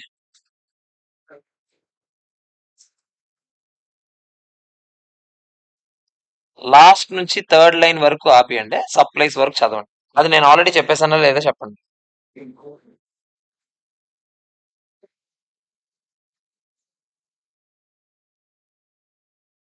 హేమంత్ చదువుతున్నాడా? ఏమైందిరా? ప్రాబ్లం. ఇంటికి వెళ్తావా? బానే ఉందా? అలాగైతే పర్లేదు. అందరికి ఫస్ట్ ఫస్ట్ 3 లైన్లు ఓకేనా కదా? ఇదేం చెప్పాను నేను? అదే అగ్రిగేట్ టర్న్ ఓవర్ అంటే అన్ని స్టేట్స్ లో లెక్క పెట్టాలి. Inter state supplies are ineligible. Means composition scheme తీసుకునేవాడు మల్టిపుల్ స్టేట్స్ లో ఆపరేట్ చేయొచ్చు, చేయకూడదని కాదు. ఇంటర్ స్టేట్ అమ్మొచ్చా? అమ్మకూడదు. అదేరా, అస్సాంలోనే ఆంధ్రాలోనే ఉండొద్దని చెప్పానా నేను? ఉండు, ఏ స్టేట్ లో ఆ స్టేట్ లోనే అమ్ముకో. స్టేట్ టు స్టేట్ అమ్మొచ్చా? అమ్మకూడదు. అర్థమైందా లేదా చెప్పండి? లాస్ట్ 3 లైన్‌లు చదవండి ఒకసారి.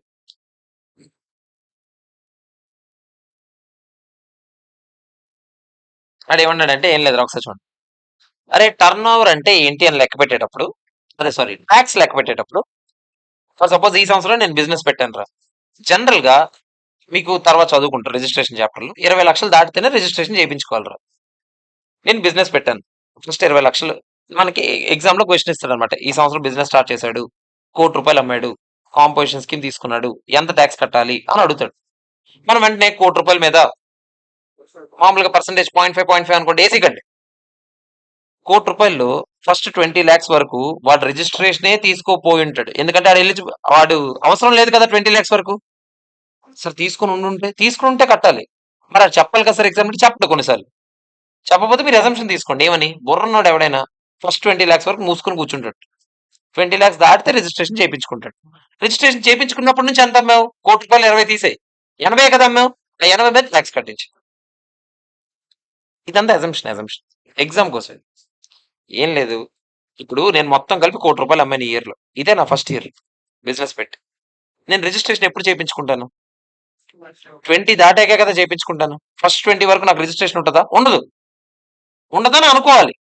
అంటే చేపించుకోవచ్చు కావాలంటే వాలంటరీగా. కానీ లేదని అనుకుందాం కాసేపు. లేదని అనుకుంటే ఇప్పుడు నేను ఇంకా ఎక్స్‌ట్రాగా ఎంత అమ్మాను 20 దాటాక? 80. రిజిస్ట్రేషన్ తీసుకున్నప్పటి నుంచే కదా నేను జీఎస్టీ కడతాను. ఆ ముందు అమ్మినవన్నీ రెట్రోస్పెక్టివ్‌గా కట్టాలని ఎక్కడైనా చెప్పానా నేను? లేదే. సో, రిజిస్ట్రేషన్ తీసుకున్నప్పటి నుంచి ఎంత అమ్మావు? 80 అమ్మావు కాబట్టి 80 మీద కడతాం. అర్థమైందా లేదా? క్వెషన్స్ కోసం ఇవన్నీ. ఎందుకు చెప్తున్నానంటే ఇప్పుడు క్వెషన్‌లు చెప్పాక మీకు అర్థమవుద్ది. ఇందాకలో పాయింట్ వదిలాను అగ్రిగేట్, టాక్సబుల్ ఆ పాయింట్, ఈ పాయింట్ ఇవన్నీ క్వెషన్స్‌లో అర్థమవుతాయి. ఓకేనా? చెప్పండ్రా. అయిపోవచ్చిన చాప్టర్. ఫార్మ్ నంబర్స్ గుర్తుపెట్టుకుంటే అయిపోయినట్టు. సీఎంపీ ఫార్మ్ నంబర్స్ మొత్తం 8 ఉన్నాయి. 8 చదవాలి ఇప్పుడు మనం. ఆగండి. ఫస్ట్ సీఎంపీ ఫార్మ్ నంబర్స్ ఎప్పుడైనా సరే ఆ చాప్టర్ పేరుతోనే ఉంటాయి. సేమ్ లాలో కూడా అంతే కదా అలాగే. సీఎంపీ అంటే కాంపోజిషన్ అని. సీఎంపీ 01 కొత్తగా రిజిస్ట్రేషన్ చేసుకునే వాళ్ళు ఎవరైతే ఉన్నారో, కొత్త పెళ్లి కొడుకులు ఎవరైతే ఉన్నారో, వాళ్ళు రిజిస్ట్రేషన్ చేసుకునేటప్పుడే కాంపోజిషన్ కి సెలెక్ట్ చేసుకోవాలంట. కావాలని అనుకుంటే మీకు కాంపోజిషన్ కావాలంటే రిజిస్ట్రేషన్ చేసుకునేటప్పుడే సెలెక్ట్ చేసుకోండి ఆ ట్యాబ్. అర్థమైందా లేదా చెప్పండి. ఫస్ట్ సీఎంపీ 01 ఆల్ నింపాలి. ఓకేనా కదా?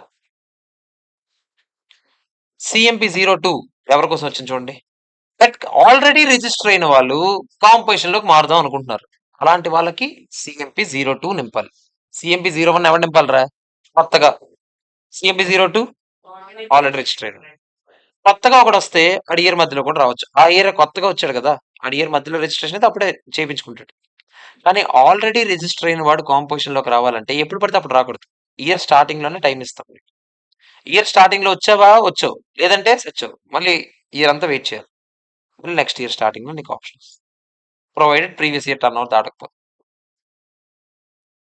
అర్థమైందా లేదా? సీఎంపీ 01, 02 ఎవరికైనా ఏమైనా డౌట్ ఉందా? సీఎంపీ 03 అరే కాంపోజిషన్ స్కీమ్ ఎవరైతే తీసుకున్నారో వాళ్ళంట details of stock and inward supplies preceding the date of exercise of this option. నాకు డౌట్. నేను రిమోట్స్ అమ్మే బిజినెస్ లో ఉన్నాను రా. 2 రిమోట్లు కొన్నాను. 2 రిమోట్ల మీద నేను ముందు నార్మల్ రెగ్యులర్ స్కీమ్ లో ఉన్నాను. రెగ్యులర్ స్కీమ్ అంటే నాకు ఐటీసీ వస్తుంది రాదా? వస్తుంది. నేను రెండింటి మీద ఐటీసీ దొబ్బాను రా. ఒక రిమోట్ అమ్మేశాను రా. అవుట్‌పుట్ ట్యాక్స్ కట్టాలి కదా అమ్మినప్పుడు. చెప్పండి రా. అవుట్‌పుట్ ట్యాక్స్ కట్టేటప్పుడు ఐటీసీ వాడుకునేటప్పుడు 2 రిమోట్ల మీద ఐటీసీ వాడియొచ్చా? అమ్మిన రిమోట్ మీద ఐటీసీ మాత్రమే వాడొచ్చా? 2 వాడియొచ్చు. ఎంత ఐటీసీ కావాలంటే అంత వాడియొచ్చు. ఎందుకంటే గవర్నమెంట్ నేను ఐటీసీ వాడేశాక చాలా తక్కువ కట్టాను అనుకుందాం. గవర్నమెంట్ వెయిట్ చేస్తుంది. దేనికోసం? నేను ఇది అమ్ముతాను కదా ఏదో ఒక రోజు. ఇది అమ్మినప్పుడైనా అవుట్‌పుట్ ట్యాక్స్ వస్తది కదా! అందుకు వెయిట్ చేస్తుంది. నేను తెలివిగా ఏం చేశానంటే అయిపోయింది కదా! ఇప్పుడు కాంపోజిషన్‌లోకి మారిపోయాను. కాంపోజిషన్‌లోకి మారిన వెంటనే రేట్స్ ఏమవుతాయి దీని మీద? తగ్గిపోతాయా లేదా చెప్పండి? ఎక్కువ రేట్ కట్టాను నేను ఇప్పుడు దీని మీద. నాకు ఐటీసీ వస్తదా? రాదు ఎలాగో. నాకు అవసరం లేదు. ఎందుకంటే వాడేసాను కదా మొత్తం ఐటీసీ. అర్థమైందా? ప్లాన్ అర్థమైందా లేదా చెప్పండి? అందుకని ఆడేమంటున్నాడు ఇలా చేయొచ్చు కదా! అందుకే ఆడేమంటున్నాడంటే మీరు ఏ రోజైతే కాంపోజిషన్ స్కీమ్‌లోకొస్తున్నారో ఆ రోజున ఎన్నైతే మీ దగ్గర ఇంకా మిగిలిపోయాయో స్టాక్ అవన్నీ లిస్ట్ ఇవ్వండి మాకు. ఎందుకు ఇవ్వాలి చెప్పండి? ఆబ్వియస్‌లీ దీని మీద ఎంతైతే ఐటీసీ దొబ్బారో అదంతా మీ చేత కట్టించేస్తాం ఫస్ట్. దాని మీద ఐటీసీ ఇంకా మీరు వాడకుండా ఉంచుకున్నారనుకోండి లెడ్జర్‌లో, రివర్స్ చేసేయండి. వాడేసారనుకోండి క్యాష్ కట్టేయండి. అంతే. సో, ఇది మీకు 60 డేస్ టైమ్ ఉంటదంట. 60 డేస్ లోపల దీని మీద సంతకం అదే ఇది చేసివ్వాలి. అర్థమైందా లేదా చెప్పండి. ఇప్పుడు చదవండి సీఎంబీ 03.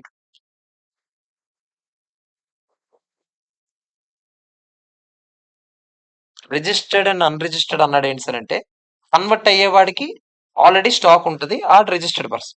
కొత్తగా వచ్చినోడికి అన్‌రిజిస్టర్డ్ పర్సన్ అనే కదా అంటారు. అన్‌రిజిస్టర్డ్ పర్సన్ గురించి కూడా. ఆడికెందుకు సార్ మరంటే, ఆడికి జస్ట్ ఊరికే చెప్పమన్నారు. స్టాక్ ఎంతుందో. రిజిస్టర్డ్ పర్సన్‌కైతే చెప్పడానికి రీజన్ అంటే మీకు చెప్తా. 3 ఓకేనా? కాదా చెప్పండి. ఓకే. 4 మీరే రోజైనా ఎదవేషాలేస్తే, మీ టర్నోవర్ దాటేసినా, ఇంట్రెస్ట్ రేట్ అమ్మినా, నాన్ టాక్సబుల్ సప్లైస్ అమ్మకూడదని నన్ను అమ్మినా, సర్వీసెస్ కొంత లిమిట్ వరకే చేయాలన్న నాది దాటినా, ఇలాంటి ఏవి చేసినా కూడా మీ అంతట మీరే స్వతహాగా 7 డేస్ టైమ్ ఇస్తున్నాము. కాంపోజిషన్ నుంచి బయటికెళ్ళిపోండి మర్యాదగా. 7 డేస్‌లోనే బయటకు వెళ్ళిపోవాలి. వెళ్ళకపోతే మేమేం చేయాలో చేద్దాం. అర్థమైందా లేదా చెప్పండి. క్లియరా కాదా? అదే ఒకవేళ మీరు వెళ్ళలేదనుకోండి. మాకు దొరికారనుకోండి. మేము సీఎంపీ 05లో ముందు ఒక షో కాజ్ నోటీస్ ఇస్తామంట. Show the cause. నీకెందుకు బయటికి ఇసిరేయకూడదు? చెప్పు. చెప్పు నీ బాధేంటి చెప్పు అని అడుగుతాం. ఇప్పుడు నేను సీఎంపీ 05లో అడిగితే నువ్వు సీఎంపీ 06లో ఆన్సర్ ఇవ్వాల. WhatsApp message. నేను 5లో ఇచ్చాను మెసేజ్. నువ్వు 6లో ఇవ్వాలి. 6లో నువ్వు మెసేజ్ ఇస్తే ఎన్ని డేస్ లోపల ఇవ్వాలి 6లో మెసేజ్? 15 డేస్ లోపల ఇవ్వాలంట. నువ్వు 6లో మెసేజ్ ఇస్తే నేను 7లో ఫైనల్ ఆన్సర్ ఇస్తాను. అంటే నీ మెసేజ్ విన్నాక నేను కరగొచ్చు, కరగకపోవచ్చు. దాన్ని బట్టి నా ఆన్సర్ ఉంటుంది. యెస్, నో, నీకు నాకన్నా మంచోడు దొరుకుతాడు. ఏదో ఒకటి ఉంటది కదా! ఆ ఆన్సర్ 7లో ఉంటది. అర్థమైందా? సో, 7లో ఆఫ్టర్ రివ్యూయింగ్ ద రిప్లై 7లో ప్రాపర్ ఆఫీసర్ ఆర్డర్ పాస్ చేస్తాడు. అర్థమైందా లేదా చెప్పండి. వాడు ఎయిదర్ యాక్సెప్ట్ చేయొచ్చు నేను కాంపోజిషన్ స్కీమ్‌లో, రిజెక్ట్ కూడా చేయొచ్చు. ఓకేనా కాదా చెప్పండి.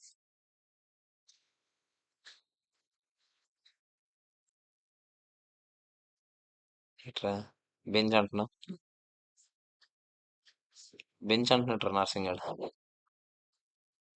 అందరికి 7 వరకు ఓకేనా కదా చెప్పండి. 1 నుంచి 7 వరకు రా. ఫస్ట్ సీఎంపీ 01 ఎవరి కోసం రా? కొత్తగా వచ్చే వాళ్ళ కోసం. సీఎంపీ 0T, 02 ఆల్రెడీ రిజిస్టర్ అయిన వాళ్ళు ఏంటి? కాంపోజిషన్ లోకి మారాలి. 3, 3 అన్స్ ఏవైతే స్టాక్ మిగిలిందో దాని గురించి డీటెయిల్స్ ఇవ్వాలి. 4 చెప్పండి రా. 4 అంటే మీకు చెప్పాను కదరా. ఒకవేళ మీరు గనక ఏదైనా ఎదవేషాలు వేస్తే బయటికి వెళ్ళిపోవాలి మీ అంత మీరే 7 డేస్ లోపల. మీరు వెళ్ళకపోతే 5లో నోటీస్ వస్తుంది, 6లో రిప్లై ఇవ్వాలి, 7లో ఫైనల్ ఆన్సర్ వస్తుంది. ఓకేనా కదా చెప్పండి. CMP 08 last and final. Composition scheme ఎంచుకుంటే క్వార్టర్కి ఒకసారి ట్యాక్స్ కట్టాలి. క్వార్టర్కి ఒకసారి ట్యాక్స్ కట్టాలి. ఎప్పుడు కల్లా కట్టాలి? ప్రతి క్వార్టర్ ఆ క్వార్టర్ నెక్స్ట్ మంత్ 18th కల్లా. క్వార్టర్ అంటే ఏంటి? ఏప్రిల్, మే, జూన్. ఎందుకురా బుర్ర నువ్వు? ఏప్రిల్, మే, జూన్. ఏప్రిల్, మే, జూన్ కి క్వార్టర్ నెక్స్ట్ మంత్ అంటే ఏంటి? జులైనా? జులై 18th కల్లా కట్టాలి. డబ్బులు కట్టాలి. రిటర్న్ అయ్యక్కర్లే. జస్ట్ డబ్బులు కట్టేస్తే చాలు. చలాన్ కట్టియండి చాలు. ఎంత అమ్మారు? ఎంత కట్టాలి? కట్టియండి ఫస్ట్. అలాగే జూలై, ఆగస్ట్, సెప్టెంబర్ ఎప్పుడు కల్లా కట్టాలి? అక్టోబర్ 18th కల్లా. అక్టోబర్, నవంబర్, డిసెంబర్, జనవరి 18th. జాన్, ఫెబ్, మార్చ్ మాత్రం ఎప్పుడు కల్లా కట్టాలి? ఏప్రిల్ 18th కల్లా కట్టాలి.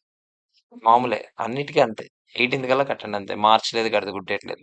18th ఎప్పుడు కూడా every month next month 18th కల్లా కట్టాలి. ఇది ఇన్కమ్ ట్యాక్స్ టీడీఎస్ కాదు. అర్థమైందా? రిటర్న్ ఇయర్‌కి ఒక్కసారే ఎయ్యాలి. ఒకే ఒకసారి.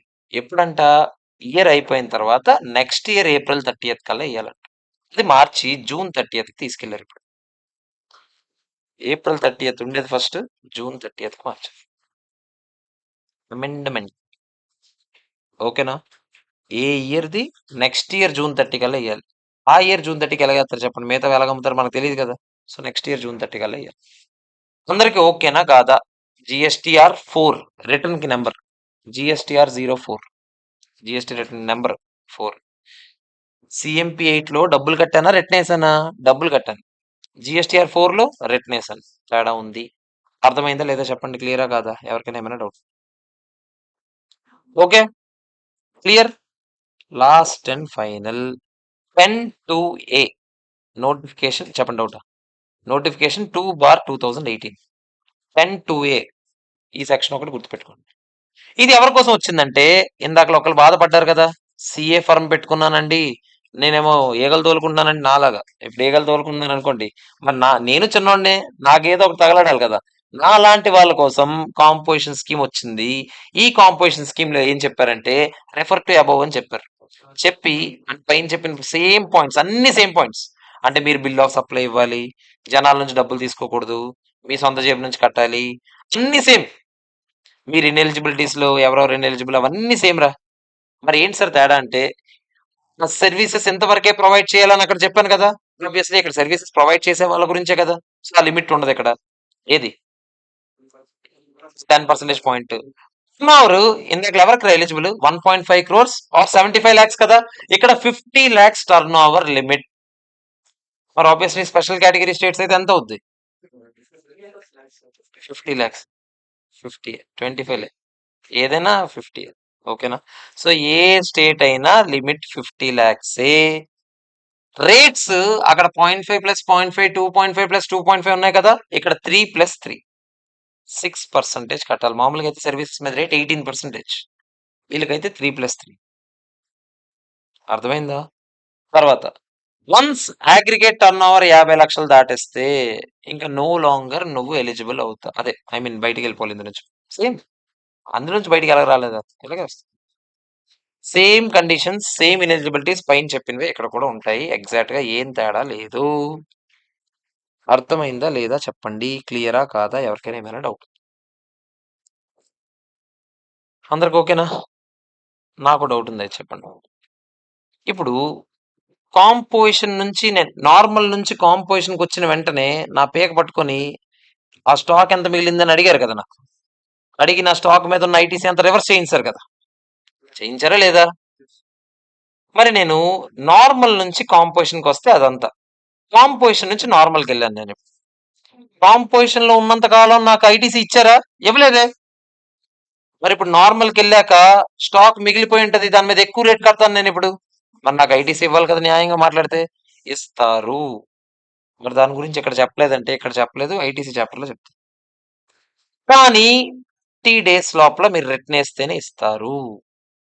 అదే మీరు రిటర్న్ వేసి కట్టాలని అన్నప్పుడు లేదు, 60 days దాటినా మేమేమన్నాం. మీరు కట్టాలన్నప్పుడు టైం లిమిట్ లేదు. మేము ఇవ్వాలన్నప్పుడు మాత్రం 30 రోజులకి ఒక్క రోజు దాటినా ఓపెన్ కూడా అవ్వదు. ప్రాక్టికల్ గా నేను చూశాను కూడా. ఇప్పుడు అదే మా ఫ్రెండ్స్ వాళ్ళు ఉండేవారు, గోలీ సోడా అమ్మేవారు. లూప్స్ అదే ఇప్పుడు అమ్ముతున్నారు కదా లూప్స్, అదే 4th group units. వాళ్ళు లూప్స్ లో సోడా అమ్మేటప్పుడు వాళ్ళని తెలియని వాళ్ళు కాంపోజిషన్ స్కీమ్ తీసుకున్నారు. వాళ్ళు తీసుకోవచ్చా తీసుకోకూడదా? వాళ్ళు గోలీ సోడా అమ్ముతున్నారా, తీసుకోవచ్చా తీసుకోకూడదా? తీసుకోకూడదు. Manufacturer of aerated water. మరి వాళ్ళే కదా గోలీ సోడా తయారు చేసి అమ్ముతారని చెప్పాను. మరి అదే రా, గోలీ సోడా కూడా వేరే వాడి దగ్గర కొంటారా, వాళ్ళే అమ్ముకుంటా తయారు చేసుకొని. అసలు ఎలిజిబుల్ కదా అని తీసేసుకున్నారు. నలుగురు పార్ట్నర్ సీఏలే తీసుకున్నారు. తీసుకున్న తర్వాత ఒకటి కాదు, చాలా అన్న కాదు కదా. ఆ, తీసుకున్న తర్వాత ఏం జరిగింది, మొత్తానికి క్యాన్సిల్ చేసేయాలి కదా, చేస్తారు. చేసినప్పుడు రివర్స్ చేయాలి కదా, అదే ఏది అదే మీన్ క్లెయిమ్ చేసుకోవాలి కదా. నార్మల్ స్కీమ్కి వెళ్ళినప్పుడు వాళ్ళకి పెద్ద పెద్ద మెషినరీస్ ఉండేవి వాళ్ళ దగ్గర. 30 days లో రిటర్న్ వేస్తే మరి ఆ మెషినరీస్ మీద ఐటీసీ వస్తుంది కదా. ఇకపైన మరి అది నార్మల్ దానికోసం వాడతారు కదరా. వాళ్ళది 30 days తర్వాత ఎప్పుడో చూపించారు నాకు ఒకసారి, అంటే నార్మల్గా చానని అన్నాడు, చూపించారు నాకు ఒకసారి. ఇప్పుడు 30 days దాటాక ఆప్షన్ లేదు.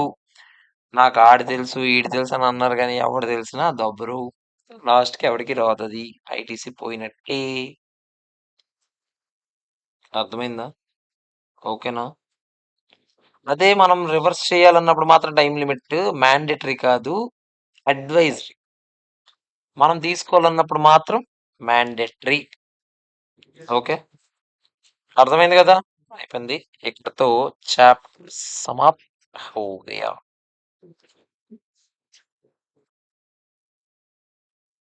అందరికి ఓకేనా కాంపోజిషన్ స్కీమ్? క్వశ్చన్స్ చేద్దాం. మనకప్పుడు క్లారిటీ వస్తది. ఓకేనా? నాట్ ఓకేనా? హ్మ్. సెక్షన్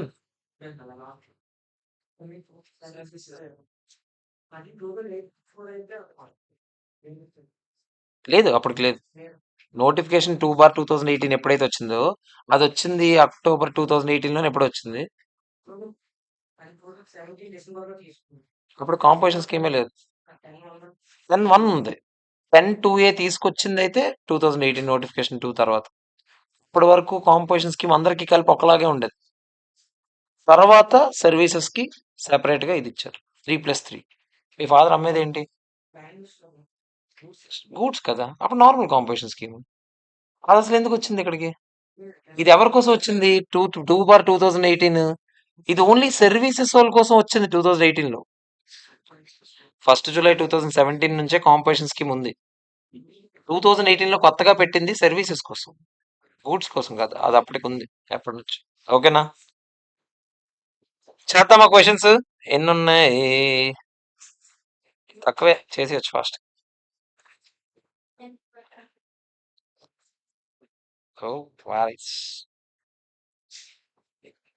జస్ట్ 11 క్వశ్చన్స్ ఎన్ని ఉన్నాయి? 11 12 ఉన్నాయి. చేసేద్దాం ఫాస్ట్ గా. అయిపోద్ది. మంచిగా ఉండాలిరా జీవితం అంటే. ఫస్ట్ చదవండి. ఫస్ట్‌ది చదవండి ఫ్రెండ్స్ ప్లీజ్. చెప్పడం మరిచితిని. రేపు కాలేజ్ లేదు. సారీ, లేట్‌గా ఇన్ఫార్మ్ చేసిన. చిన్న పనుంది. సో కాలేజ్ లేదు. ఓకే. రేపు ఎగ్జామ్ కాబట్టి హేమంత్ ఒక్కడొచ్చి ఎగ్జామ్ రాసి వెళ్ళిపోవచ్చు. నేను వచ్చి తలుపులు తీస్తాను. రాకపోరా నీకు. సారీ. ఎల్లుండి ఎగ్జామ్ విత్ కాంపోజిషన్ తో కలిపి ఎగ్జామ్. ఏవేవి ఎగ్జామ్ అని చెప్పాను? Forex point. అది ఆలోచిద్దాం. ముందు క్వశ్చన్ ఫస్ట్ చేయండి. సాయంత్రం టైం ఉంది కదా, గ్రూప్ లో పెడతాను నేను ఆలోచించి. అరే ఫస్ట్ చదవండి రా ఫాస్ట్. అరే ఆన్సర్ చేయండి రా అంటే అలాగా. చదవండి ఫాస్ట్ గా. ఏంట్రా పేజ్ నెంబర్? 3.13 రా. బద్దకిష్ట చదవాలరా. పేజ్ నెంబర్ ఒకటి చెప్పాలి మీకు. ఛీ, అది చెప్పడానికి ఇదంతా సోదిగా. అరే 10 చదవండి రా ప్లీజ్ రా. ఎందుకురా నా బుర్ర తింటున్నారు?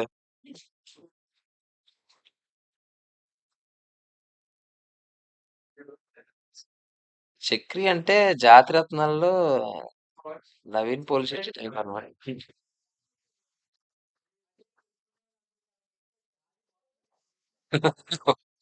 ఏ, పెద్ద మాట రా అది. చాలా పెద్ద మాట అదైతే.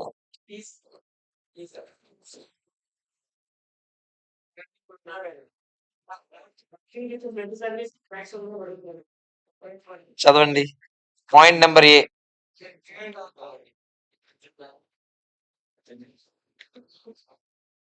టెక్నాలజీ ఎంటర్ప్రైజెస్ జలంధర్ లో రిజిస్టర్ అయ్యారండి. పంజాబ్. పంజాబ్ అంటే స్పెషల్ కేటగిరీనా?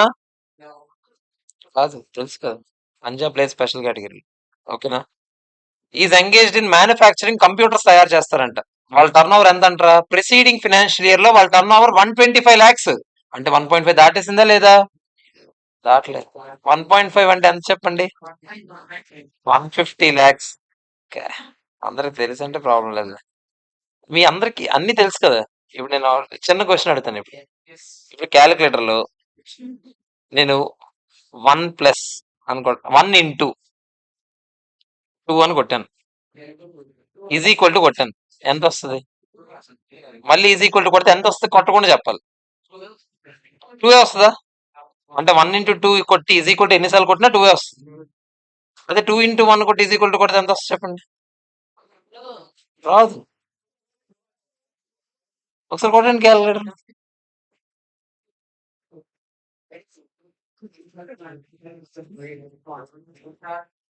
2 into 1 కొడితే 2 అవుతుంది. నీది అది దిక్కుమాలిన క్యాలిక్యులేటర్, నీ తీసే. 2 into 1 కొట్టి ఈజ్ ఈక్వల్ టు కొట్టినా కూడా 2 అవుతుందంటే అర్జెంట్ ఏఎఫ్ఎం కదా, అస్సలు పనికిరాదు ఆ క్యాలిక్యులేటర్. 2 ఇంటూ 1 కొట్టి ఒకసారి ఈజ్ ఈక్వల్ టు కొట్టే 2 వచ్చిన తర్వాత 4, 8, 16 రావాలి.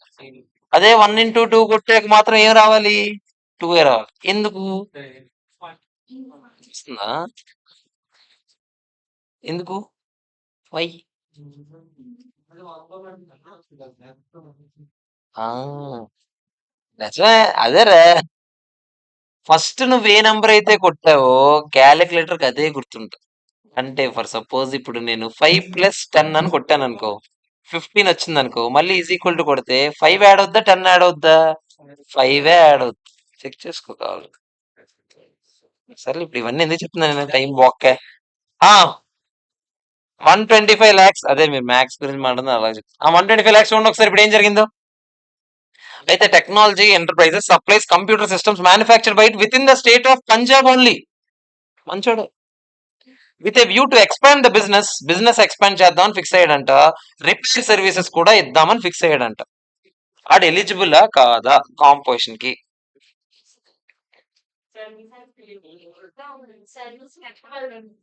ఫస్ట్ ఆఫ్ ఆల్ ఇప్పుడు అయితే ఆడు ఎలిజిబులే. ఎందుకంటే లాస్ట్ ఇయర్ టర్న్ దాటలేదు కాబట్టి. సర్వీసెస్ కూడా ప్రొవైడ్ చేయకూడదు అంటే చెయ్యొచ్చు. కొంతవరకు చేయొచ్చు. ఎంతవరకు చేయొచ్చు?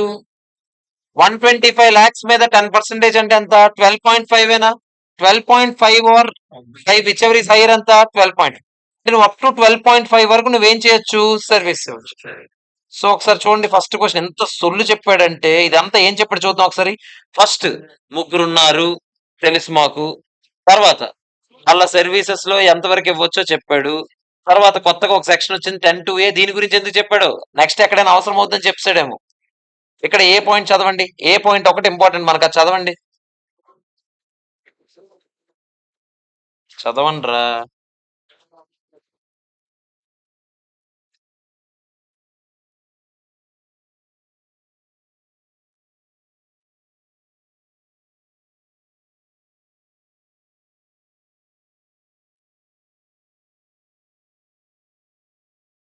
చెప్పు రేమంత్. ఓకేనా అందరికి ఇది? సెకండ్ క్వశ్చన్ ఎవరి కాల్ చదివేసి చెప్పాలి నాకు.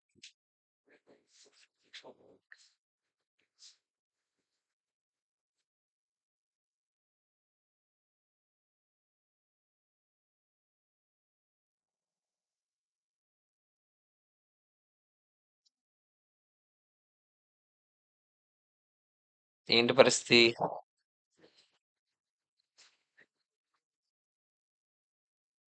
ఇక్కడ ఏం జరుగుతుంది? విత్ టర్న్ ఓవర్ ఎంత అంట? 112 లాక్స్ అంట. ఓకే. డిమాండ్ పెరిగిందని ఇంట్రా స్టేట్ అంటే within the state outside the స్టేటా? Within the state. Trading of juices అమ్ముదామని ఫిక్స్ అయ్యారంట. ఓకే. ఇది ఎలిజిబులా కాదా? ఫస్ట్ ఆఫ్ ఆల్ ఎలిజిబులా కాదు మీరు చెప్పండి ఫస్ట్. మీరు ఏ పాయింట్స్ కోట్ చేద్దాం అనుకుంటున్నారో జస్ట్ చెప్పండి నాకు. ఒక్కొక్కలా చెప్పండి నిర్మల్. జ్యూసెస్ రెస్టారెంట్ అంటే సెపరేట్ గా జ్యూస్ షాప్ పెట్టుకున్నాడు అని అనుకోండి. అప్పుడు అది రెస్టారెంట్ సర్వీస్ అవుతుంది. ఇందాక వాడు అన్నాడు చూడండి. బేకరీలో తిని కూర్చోడానికి ఆప్షన్ ఉంటే అది రెస్టారెంట్ లాగా అవుతుందని. జ్యూస్ అంటే జస్ట్ డైరెక్ట్ గా జ్యూస్ ఇప్పుడు ఏదో బాటిల్లో పెట్టి అమ్ముతున్నాడు అని అనుకుందాం. గూడ్స్ లాగా అనుకుందాం. అంటే ఆడి ఉద్దేశం అది. ఓకేనా? గూడ్స్ ఎందుకు వద్దా? బాటిల్లో పెట్టి అమ్మితే అదేమవుద్ది? గూడ్స్ కదా వస్తుంది. రెస్టారెంట్ లో జ్యూసులు పెడదాం అని అనుకున్నాడని కాదు అక్కడ. సెపరేట్ గా. ఇప్పుడు ఏంటి చెప్పండి. ఎలిజిబుల్ కాదు చెప్పండి రా. ఎలిజిబులేరా. ఎందుకంటే ఆడేమన్నా మ్యానుఫ్యాక్చరింగ్ చేస్తున్నాడా? పాయింట్ అసలు ఎత్తకూడదు మీరు. ఎందుకు ఎత్తకూడదు? అది ఏ రేటెడ్ వాటరా? ఏ రేటెడ్ కాదు. అన్న సినిమా లాగా ఇప్పుడు ఏ రేటెడ్ వాటరా అని అడుగుతున్నాను నేను. ఇప్పుడు ఏ రేటెడ్ వాటర్ అంటే ఏంటి? సోడా ఉండాలి. జ్యూస్ లో సోడా ఎందుకు ఉంటుంది? అప్పుడు దాన్ని జ్యూస్ అని ఎందుకు అంటారు? కూల్ డ్రింక్ ఏదో అని అంటారు కదా. ఓకేనా? సో అది అసలు అందులోకి రాదు. మీరు అప్పుడు చెప్పడానికి ఆ పాయింట్ కోట్ చేయకూడదు. మీరు రెస్టారెంట్ సర్వీస్ అనేది లిమిట్స్ లోనే ఉందా లేదా చెప్పండి. రెస్టారెంట్ సర్వీస్ మామూలుగానే ఎలిజిబులా కాదా చెప్పండి. దాంట్లో ఏమైనా 10% point or 5 lakhs whichever is higher point ఉంటుందా? కాదు. సో ఎక్స్ట్రాగా మీరు జ్యూసులు తగ్గించుకున్నా మాకేం పర్లేదు. యాజ్ లాంగ్ ఏజ్ మీ టర్న్ ఓవర్ 1.5 దాటపోయినంత వరకు మాకేం పర్లేదు. ఓకేనా కదా? సో చూద్దాం ఒకసారి ఆడ ఆన్సర్ ఎలా రాశాడు. చదవండి ఒకసారి.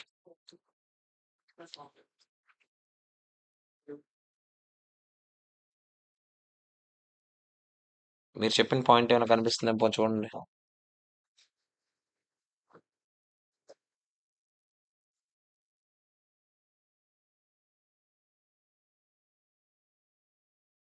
ఓకేనా? వరుణ్ ఉన్నావురా? అభిగాడిలాగా మధ్యలో ఏమైనా చిన్నగా విహారయాత్రకి వెళ్ళామా? నువ్వు కదా రవి. ఆళ్ళ అభిగాడు. ఆ, ఆ.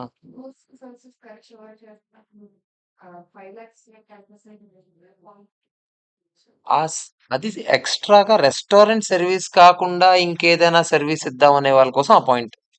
రెస్టారెంట్ సర్వీస్ కి డైరెక్ట్ గా నేనే ఎలిజిబుల్ అని చెప్పాను కదా కాంపోజిషన్ స్కీమ్ కి. దానికి పాయింట్ చెక్ చేయక్కర్లేదు. ఓకేనా అందరికి? క్లియరా? నెక్స్ట్ థర్డ్ క్వశ్చన్ ప్లీజ్ చదవండి. చదవండ్రా.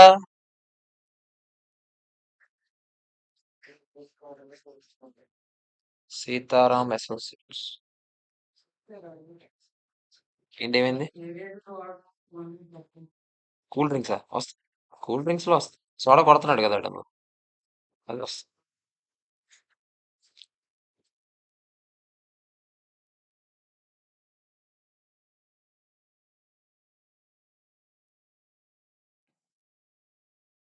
ఏం జరిగింది ఇక్కడ? సిక్కిం లో ఉన్నాడంట. ఓకే. సిక్కిం స్పెషల్ కేటగిరీయా కాదా? హ్యూమన్స్ లో ఎస్ అంటే ఏంటి? సిక్కిమేనా కాదా? ఓకేనా? 75 1.5 1 అవర్ 73 అంట. మంచిదే. In the current financial year shut down చేసేద్దామని ఫిక్స్ అయ్యారంట. ఫుడ్ చైన్ మూసేద్దామని ఫిక్స్ అయ్యారంట. మూసేసి ఏం చేద్దాం అనుకుంటున్నారంట? ఆర్కిటెక్ట్ సర్వీసెస్ ప్రొవైడ్ చేద్దాం అనుకుంటున్నారంట. ఎలిజిబులా కాదా?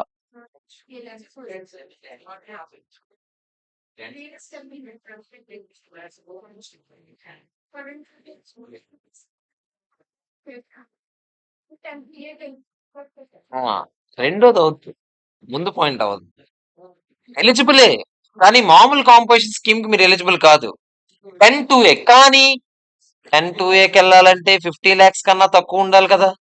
73 ఉంది కాబట్టి అది రాదు. 10 లో ఉందామని అనుకుంటే మీరు ఓన్లీ సర్వీసెస్ ప్రొవైడ్ చేసే వాళ్ళకి నేను చెప్పలేదు 10%. రెస్టారెంట్ వాళ్ళకి మాత్రమే ఎంత కావాలంటే అంత చేసుకోండి. మిగతా వాళ్ళందరూ కూడా టోటల్ టర్న్ ఓవర్ లో 10% సర్వీసెస్ ఉండొచ్చు. ఇంకా మీరు బిజినెస్ మూసేస్తే మొత్తం ఉన్నదే ఏంటి? సర్వీసెస్. అప్పుడు అసలు అది చెయ్యొచ్చా? చెయ్యకూడదు. సో నీకు 10 రాదు, 10-2A కూడా రాదు. సో ఏది రాదని రాయాలి. చెక్ చేద్దామా? చెయ్యండి.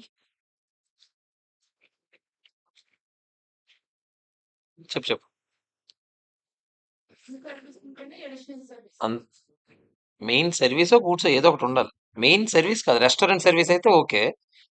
అసలు సర్వీస్ అనేది మాకు నాట్ ఓకే.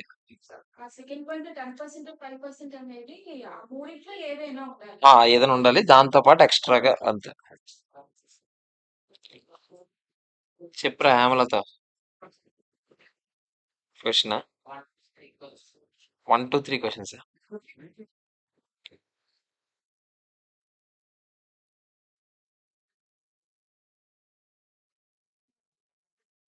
ఈ రెండు సెపరేట్.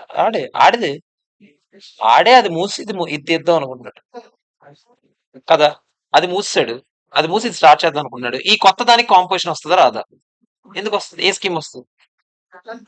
50 lakhs కదా. ఆడదాం. అది కూడా ఎవరి పాన్ నెంబర్ మీద ఉంది? నీ పాన్ నెంబర్ మీద కదా. ఇప్పుడు కూడా నీ పాన్ నెంబర్. మరి పాన్ బేస్డ్ రిజిస్ట్రేషన్ కదా జిఎస్టీ అంటే. ఇప్పుడు రైట్ ఒక డౌట్ అడిగాడు. సరే ఇప్పుడు సీతారాం అసోసియేట్ ఇది ఒక పార్ట్నర్షిప్ ఫర్మ్ అనుకోండి. ఫర్మ్ పేరు మీద అదేంటది ఫుడ్ చైన్ ఉందనుకోండి. నువ్వు ఇంకో ఫర్మ్ పెట్టావు సంబంధం లేకుండా. ఇంకో ఫర్మ్ పేరు మీద intra state architect service provide చేద్దాం అనుకుంటున్నావు. ఇప్పుడు నువ్వు కొత్తగా పెట్టిన ఫర్మ్ అవుతుంది. కొత్తగా పెట్టిన ఫర్మ్ కాబట్టి ప్రీవియస్ ఇయరే లేదు కాబట్టి నీకు ఇప్పుడు నువ్వు కావాలంటే తీసుకొని ఏది ఫస్ట్ 20 lakhs వరకు రిజిస్ట్రేషన్ వద్దంటావు. నెక్స్ట్ దాటితే అది చేసుకుంటా అదంతా. ఇక్కడ ఈ ఉద్దేశం ఏంటంటే అదే రిజిస్ట్రేషన్ మారట్లేదు. హెచ్ఎస్ఎన్ కోడ్ అంటే నేను అమ్మే గూడ్స్ అండ్ సర్వీసెస్ ఉన్నాయి కదా, తీసుకొత్తది అమ్ముతున్నా.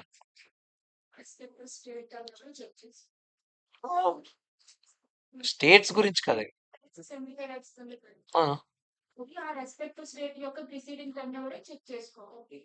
అవును. అసలు అదెందుకు వచ్చింది ఇప్పుడు?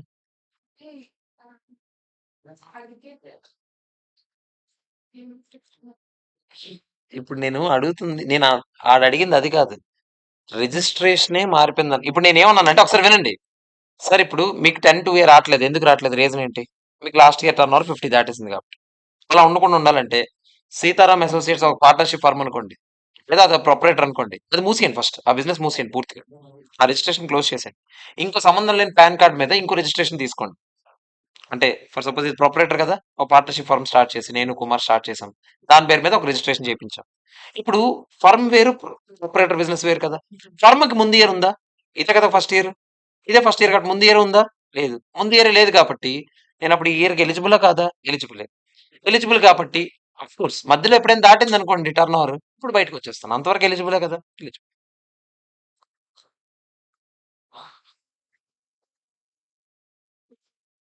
రెస్టారెంట్‌తో పాటు ఆర్కిటెక్ట్ సర్వీస్ ఇస్తే అప్పుడు నేనేం చెప్పుండేవాడిని తెలుసా?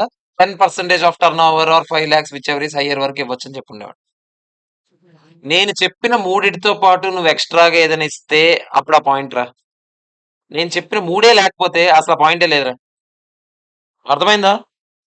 Next fourth last one. అన్ని క్వెషన్‌లు చేద్దాం అనుకుంటే ఒక క్వెషన్‌లో 4 అయిపోయాయి.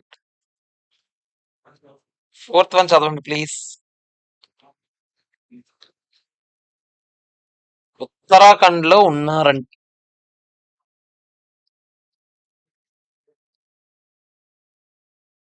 టర్న్ ఓవర్ 34 లాక్స్ అంట. అసలు ఉత్తరాఖండ్‌లో ఉన్నారు. టర్న్ ఓవర్ ఎంత అన్నారు? 34 లాక్స్. ఏం చేస్తున్నారు? హెయిర్ స్టైలింగ్ సర్వీసెస్ ప్రొవైడ్ చేస్తున్నారు మీరు. ఇప్పుడు సర్వీస్ కాబట్టి నాకు ఒకటి చెప్పండి. సర్వీస్ అంటే ఫస్ట్ ఆఫ్ ఆల్ మీరు 10 1కి ఎలిజిబుల్ అవుతారా? అవ్వరు. 10 2 ఎలిజిబుల్ అవ్వాలంటే నేనేం చెప్పాను? మా 34 లాక్స్ ఎలిజిబులా కాదా? ఎలిజిబులే. కానీ నెక్స్ట్ చదవండి. బ్యూటీ ప్రొడక్ట్స్ కూడా అమ్ముతున్నారు అనుకోండి ఒకవేళ హెయిర్ స్టైలింగ్స్ తో పాటు. అరే ఇప్పుడు బ్యూటీ ప్రొడక్ట్ అనేది గూడ్. హెయిర్ స్టైలింగ్ అనేది సర్వీస్. ఇప్పుడు గూడు సర్వీస్ రెండు అమ్మితే ఇప్పుడు చూడండి 10-1 రావాలంటే మీ టర్న్ ఓవర్ లో 10% ఆఫ్ టర్న్ ఓవర్ అదే ఉండాలి. 10-1 రానోళ్ళు అందరూ ఎందులోకి వెళ్ళొచ్చు? 10-2కి వెళ్ళొచ్చు. ఓన్లీ సర్వీస్ ప్రొవైడ్ చేసే వాళ్ళే 10-2కి వెళ్ళాలని నేను చెప్పలేదే. 10-1 లో ఫర్ సపోజ్ నీ టర్న్ ఓవర్ 10% బ్యాచ్ దాటేసింది. 10-1 రావట్లేదు. 10-2 చెక్ చేసుకో. వస్తే తీసుకో. 10-2 కావాలంటే ఉంది. ఓకేనా? సో ఇప్పుడు మీ ఆన్సర్ మారుతుందా? బ్యూటీ ప్రొడక్ట్స్ కూడా అమ్మితే అంటే బ్యూటీ ప్రొడక్ట్స్ కూడా అమ్మితే మా ఆన్సర్ ఏంటి? 10-1 అంటే మీరు 10-2 లోనే ఉంటారు. మారరు. 10-1 ఏం వచ్చిర్రు. 10-2 లోనే ఉంటారు. ఎందుకంటే మీరు మీ మెయిన్ బిజినెస్ ఏంటి? Hair styling service. Beauty product అనేది ancillary. So beauty product turnover కి నేను ఎక్కడ చెప్పలేదే. అప్పుడు మీరు ఏం చూడాలి? 50 లాక్స్ దాటకపోయినంత వరకు మీరు ఎలిజిబులే. 50 దాటిన వెంటనే 10-2 నుంచి బయటికి వెళ్ళిపో. ఇప్పుడు చూద్దాం ఆన్సర్ ఎలా రాశాడు. చదవండి అందరూ.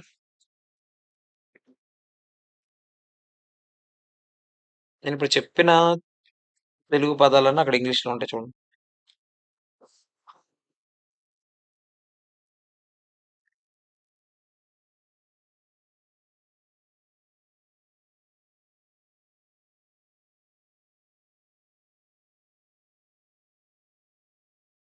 చూడరా మళ్ళీ చెప్తున్నాను. సర్వీస్ ఇస్తూ ప్రొడక్ట్ అమ్ముతూ సర్వీస్ ఇస్తే లిమిట్ చెప్పాను నేను. 10% వరకు. సర్వీస్ ఇస్తూ ప్రొడక్ట్ అమ్మితే ఇప్పుడు మీరు చూడాల్సి లిమిట్ ఏమి చూడరు. డైరెక్ట్ గా 10-1 అయితే పోద్ది ఎలాగో. ఎందుకంటే ఆబ్వియస్లీ సర్వీసే మెయిన్ కాబట్టి నీకు. 10-2 ఉండాలంటే ఆ 50 పాయింట్ చూసుకోవాలి. 50 పాయింట్ ఇంపార్టెంట్ అక్కడ. డెసిషన్ మేకింగ్ అదే. అది మ్యాటర్.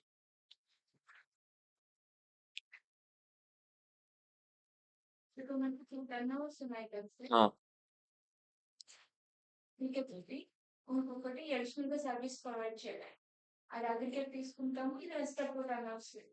ఆ, అర్థం కదా. ఆ, ఆ.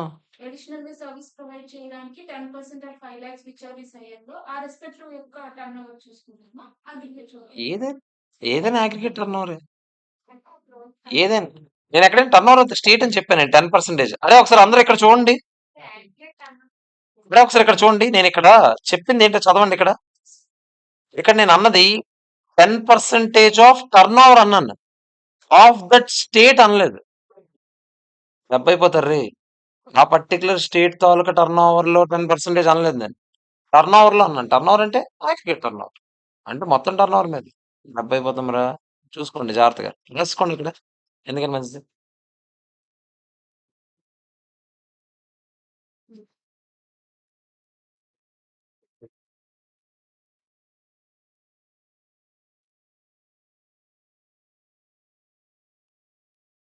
ఒకసారి ఫాస్ట్ గా ఇంకో 2 క్వశ్చన్లు ఏం చేద్దాం రా ప్లీజ్ రా.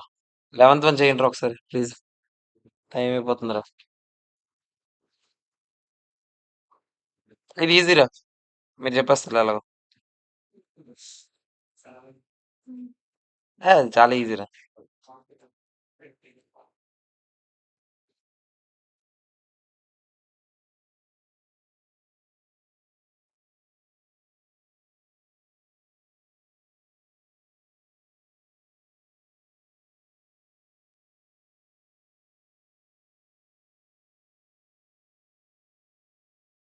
ఓకేనా.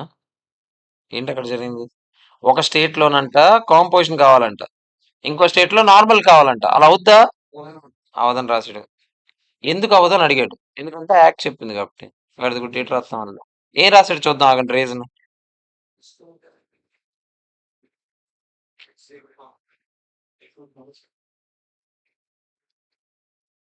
అంత వరస్ట్రా ఎక్స్ప్లెనేషన్. ఒక కంపెనీకి 2 బిజినెస్ ప్లేస్లు ఉంటే అది 2 కంపెనీలు అయిపోవు. ఒక కంపెనీ అవుతాయి. ఒక కంపెనీయే కాబట్టి ఆడొకడే కాబట్టి ఒకడికి 2 చోట్ల 2 వేరు వేరే ఉండకూడదని చెప్తున్నాడు. అర్థమైందా లేదు చెప్పండి. Okay. Next 12th one please fast గా. చెప్పేస్తారా నాకు తెలుసురా ఫాస్ట్ గా అయిపోతుంది. రణ్వీర్ ఎక్కడున్నాడంట రణ్వీర్. హిమాచల్ ప్రదేశ్. హిమాచల్ ప్రదేశ్ అంటే 75 1.5 1.5 150. మొత్తం సడన్ గా 150 అని వినగానే 150 ఎందుకు వచ్చింది అనుకో. Okay okay. చదవండి. ఇప్పుడే ఇంటర్స్టేట్ సప్లై ఆఫ్ గూడ్స్ అంట. అగ్రిగేట్ టర్న్ ఓవర్ ఎందుకు నాకు చిరాకే. ఇంటర్స్టేట్ సప్లై ఆఫ్ గూడ్స్ అంటాడు. 70 lakhs అంట last year turn over, current year turn over ఏదో చెప్తున్నాడు. కాంపోజిషన్ లేవి. ప్రాపర్ ఆఫీసర్ ఏమో పెనాల్టీ వేసాడంటే ఆడి మీద. అసలు ప్రాపర్ ఆఫీసర్ చేసింది కరెక్టా కాదా అని అడుగుతున్నాడు. అంటే నరికేలా అదని. కాంపోజిషన్ తీసుకొచ్చావు నువ్వు. తీసుకోకూడదు. అర్థమైందా. Does action of proper officer is valid. మిగతాదంతా సొల్లు. చదవండి ఒకసారి. ఏ రాశాడు చదువు. మొత్తం కాంపోజిషన్ లో మీకు ఏ తెలుసు అది రాసేయండి. అందులో ఏ రాస్తారు ఇంకా అడిగి. అదే రాస్తావు నాకు తెలుసులే. నువ్వు అదే రాస్తావు నేను కూడా అదే రాయమనే చెప్తున్నా. అయిపోయిన వాళ్ళు 13th వన్ చదవండి please. 13th one. Super question.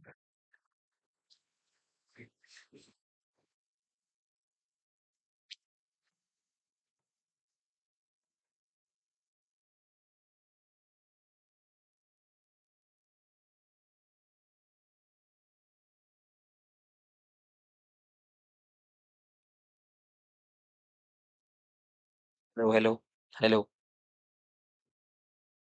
ఏంటి ఫ్రెండ్స్ ఏంటి పరిస్థితి. తండ్రేమో ఇంటీరియర్ డెకరేషన్ వస్తువులు అమ్ముతున్నారంట. Composition scheme తీసుకున్నారంట. వస్తువులే కదా అమ్ముతున్నారు మంచిదే. 80 lakhs అంట టర్న్ ఓవర్ ప్రీవియస్ ఇయర్. ఈ ఇయర్ లో మహా అయితే 130 అవుద్దని అనుకుంటున్నారంట. అయితే కాంపోజిషన్ స్కీమ్ గురించి ఆడు ఫస్ట్ కాంపోజిషన్ స్కీమ్ ఆడికి వస్తుందా రాదా. వస్తుంది. పర్లేదు. ఈ ఇయర్ కూడా కంటిన్యూ అవ్వచ్చు కూడా. మధ్యలో ఎక్కడ బయటికి రావక్కర్లేదు. వాళ్ళ కొడుకు ఇప్పుడు ఇంటీరియర్ డిజైనర్ సర్వీసెస్ ప్రొవైడ్ చేద్దాం అనుకుంటున్నాడు. ఓకేనా. రూపాయి ఇస్తాను break. Interior designer services provide చేద్దాం అనుకుంటున్నాడంట. అయితే ఏం జరిగింది. సేమ్ వాళ్ళ నాన్న బిజినెస్ పేరు మీదే చేసేద్దాం అనుకుంటున్నాడంట. అంటే వాళ్ళ నాన్న పేరు మీదే మళ్ళీ ఇప్పుడు కొత్తగా యాడ్ అవుతుంది కొత్త ప్రోడక్ట్. సర్వీస్ కదా. గూడ్స్ ఇస్తూ సర్వీస్ కూడా చేద్దాం అని అనుకుంటే ఎంతవరకు చేయొచ్చు.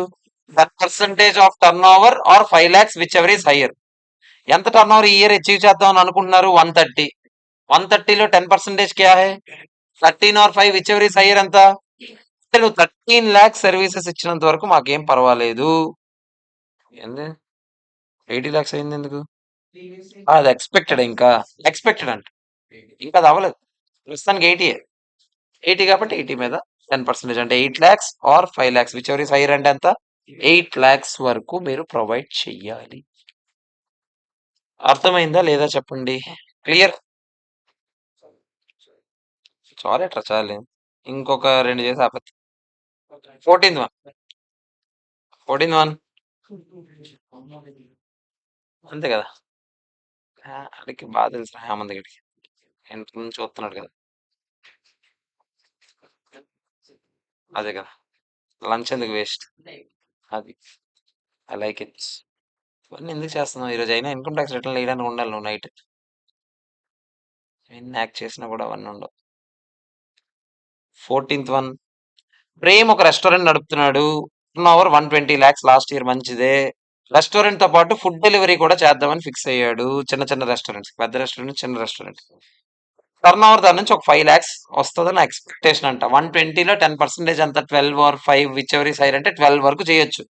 నువ్వు మహా అయితే 5 చేస్తున్నావు. మీ కాంపోజిషన్ ఎలిజిబులా కాదా? ఎలిజిబులే. అడ్వైజ్ అంటే ఇచ్చేయండి. ఫుడ్ డెలివరీ నుంచి 12,00,000 దాటినంత వరకు ఏం పర్వాలేదు. ఓకేనా? క్లియర్?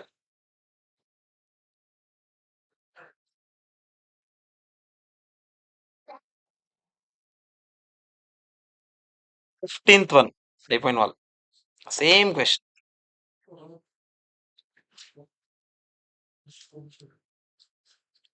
ఏంటి 15th వన్ పరిస్థితి? బ్యాంక్ ఇంట్రెస్ట్ ఏదో వచ్చిందంట ఎఫ్డి నుంచి. మనకు అనవసరం. అది వాడు చెప్పిన డైలాగే చెప్పాలి మనం. మన ఎవరో మనకు అనవసరం. పట్టించుకోకూడదు మనం దాని గురించి. యువర్ రిక్వైర్డ్ అంటే 140 నా టర్న్ ఓవర్. ఆడెవడో కూడా నాకు తెలియదు. Your required to advice Subhalakshmi composition తీసుకోవచ్చా తీసుకోకూడదా? హ్యాపీ తీసుకోవచ్చు. రెస్టారెంట్ కదా 150 వరకు ఉంది. మహారాష్ట్ర అది కూడా. Okay. Resuming current year turn over 130 అయింది అనుకోండి.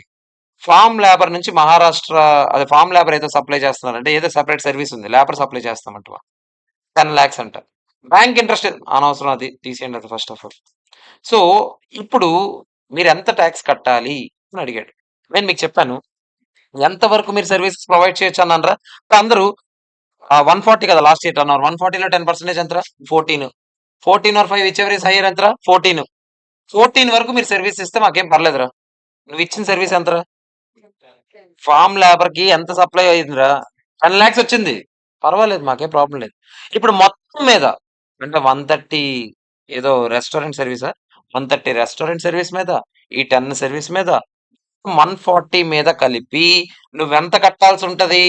2.5 ప్లస్ 2.5 మొత్తం 140 మీద చెక్ చేయండి అందరూ. చదవండి ఒకసారి అందరూ.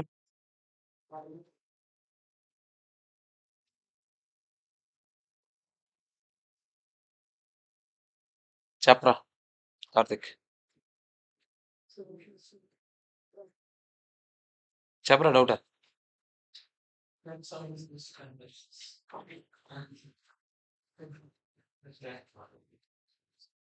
Just business things.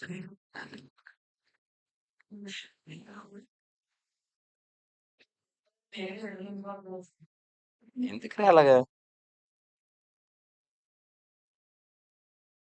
అరే ఆమంత్ చాలా తప్పు, చాలా తప్పు. నిర్మల్ ఆడేదో అన్నట్టు నేను నాకైతే వినిపించింది పకోడీ ఏదో అన్నాడు.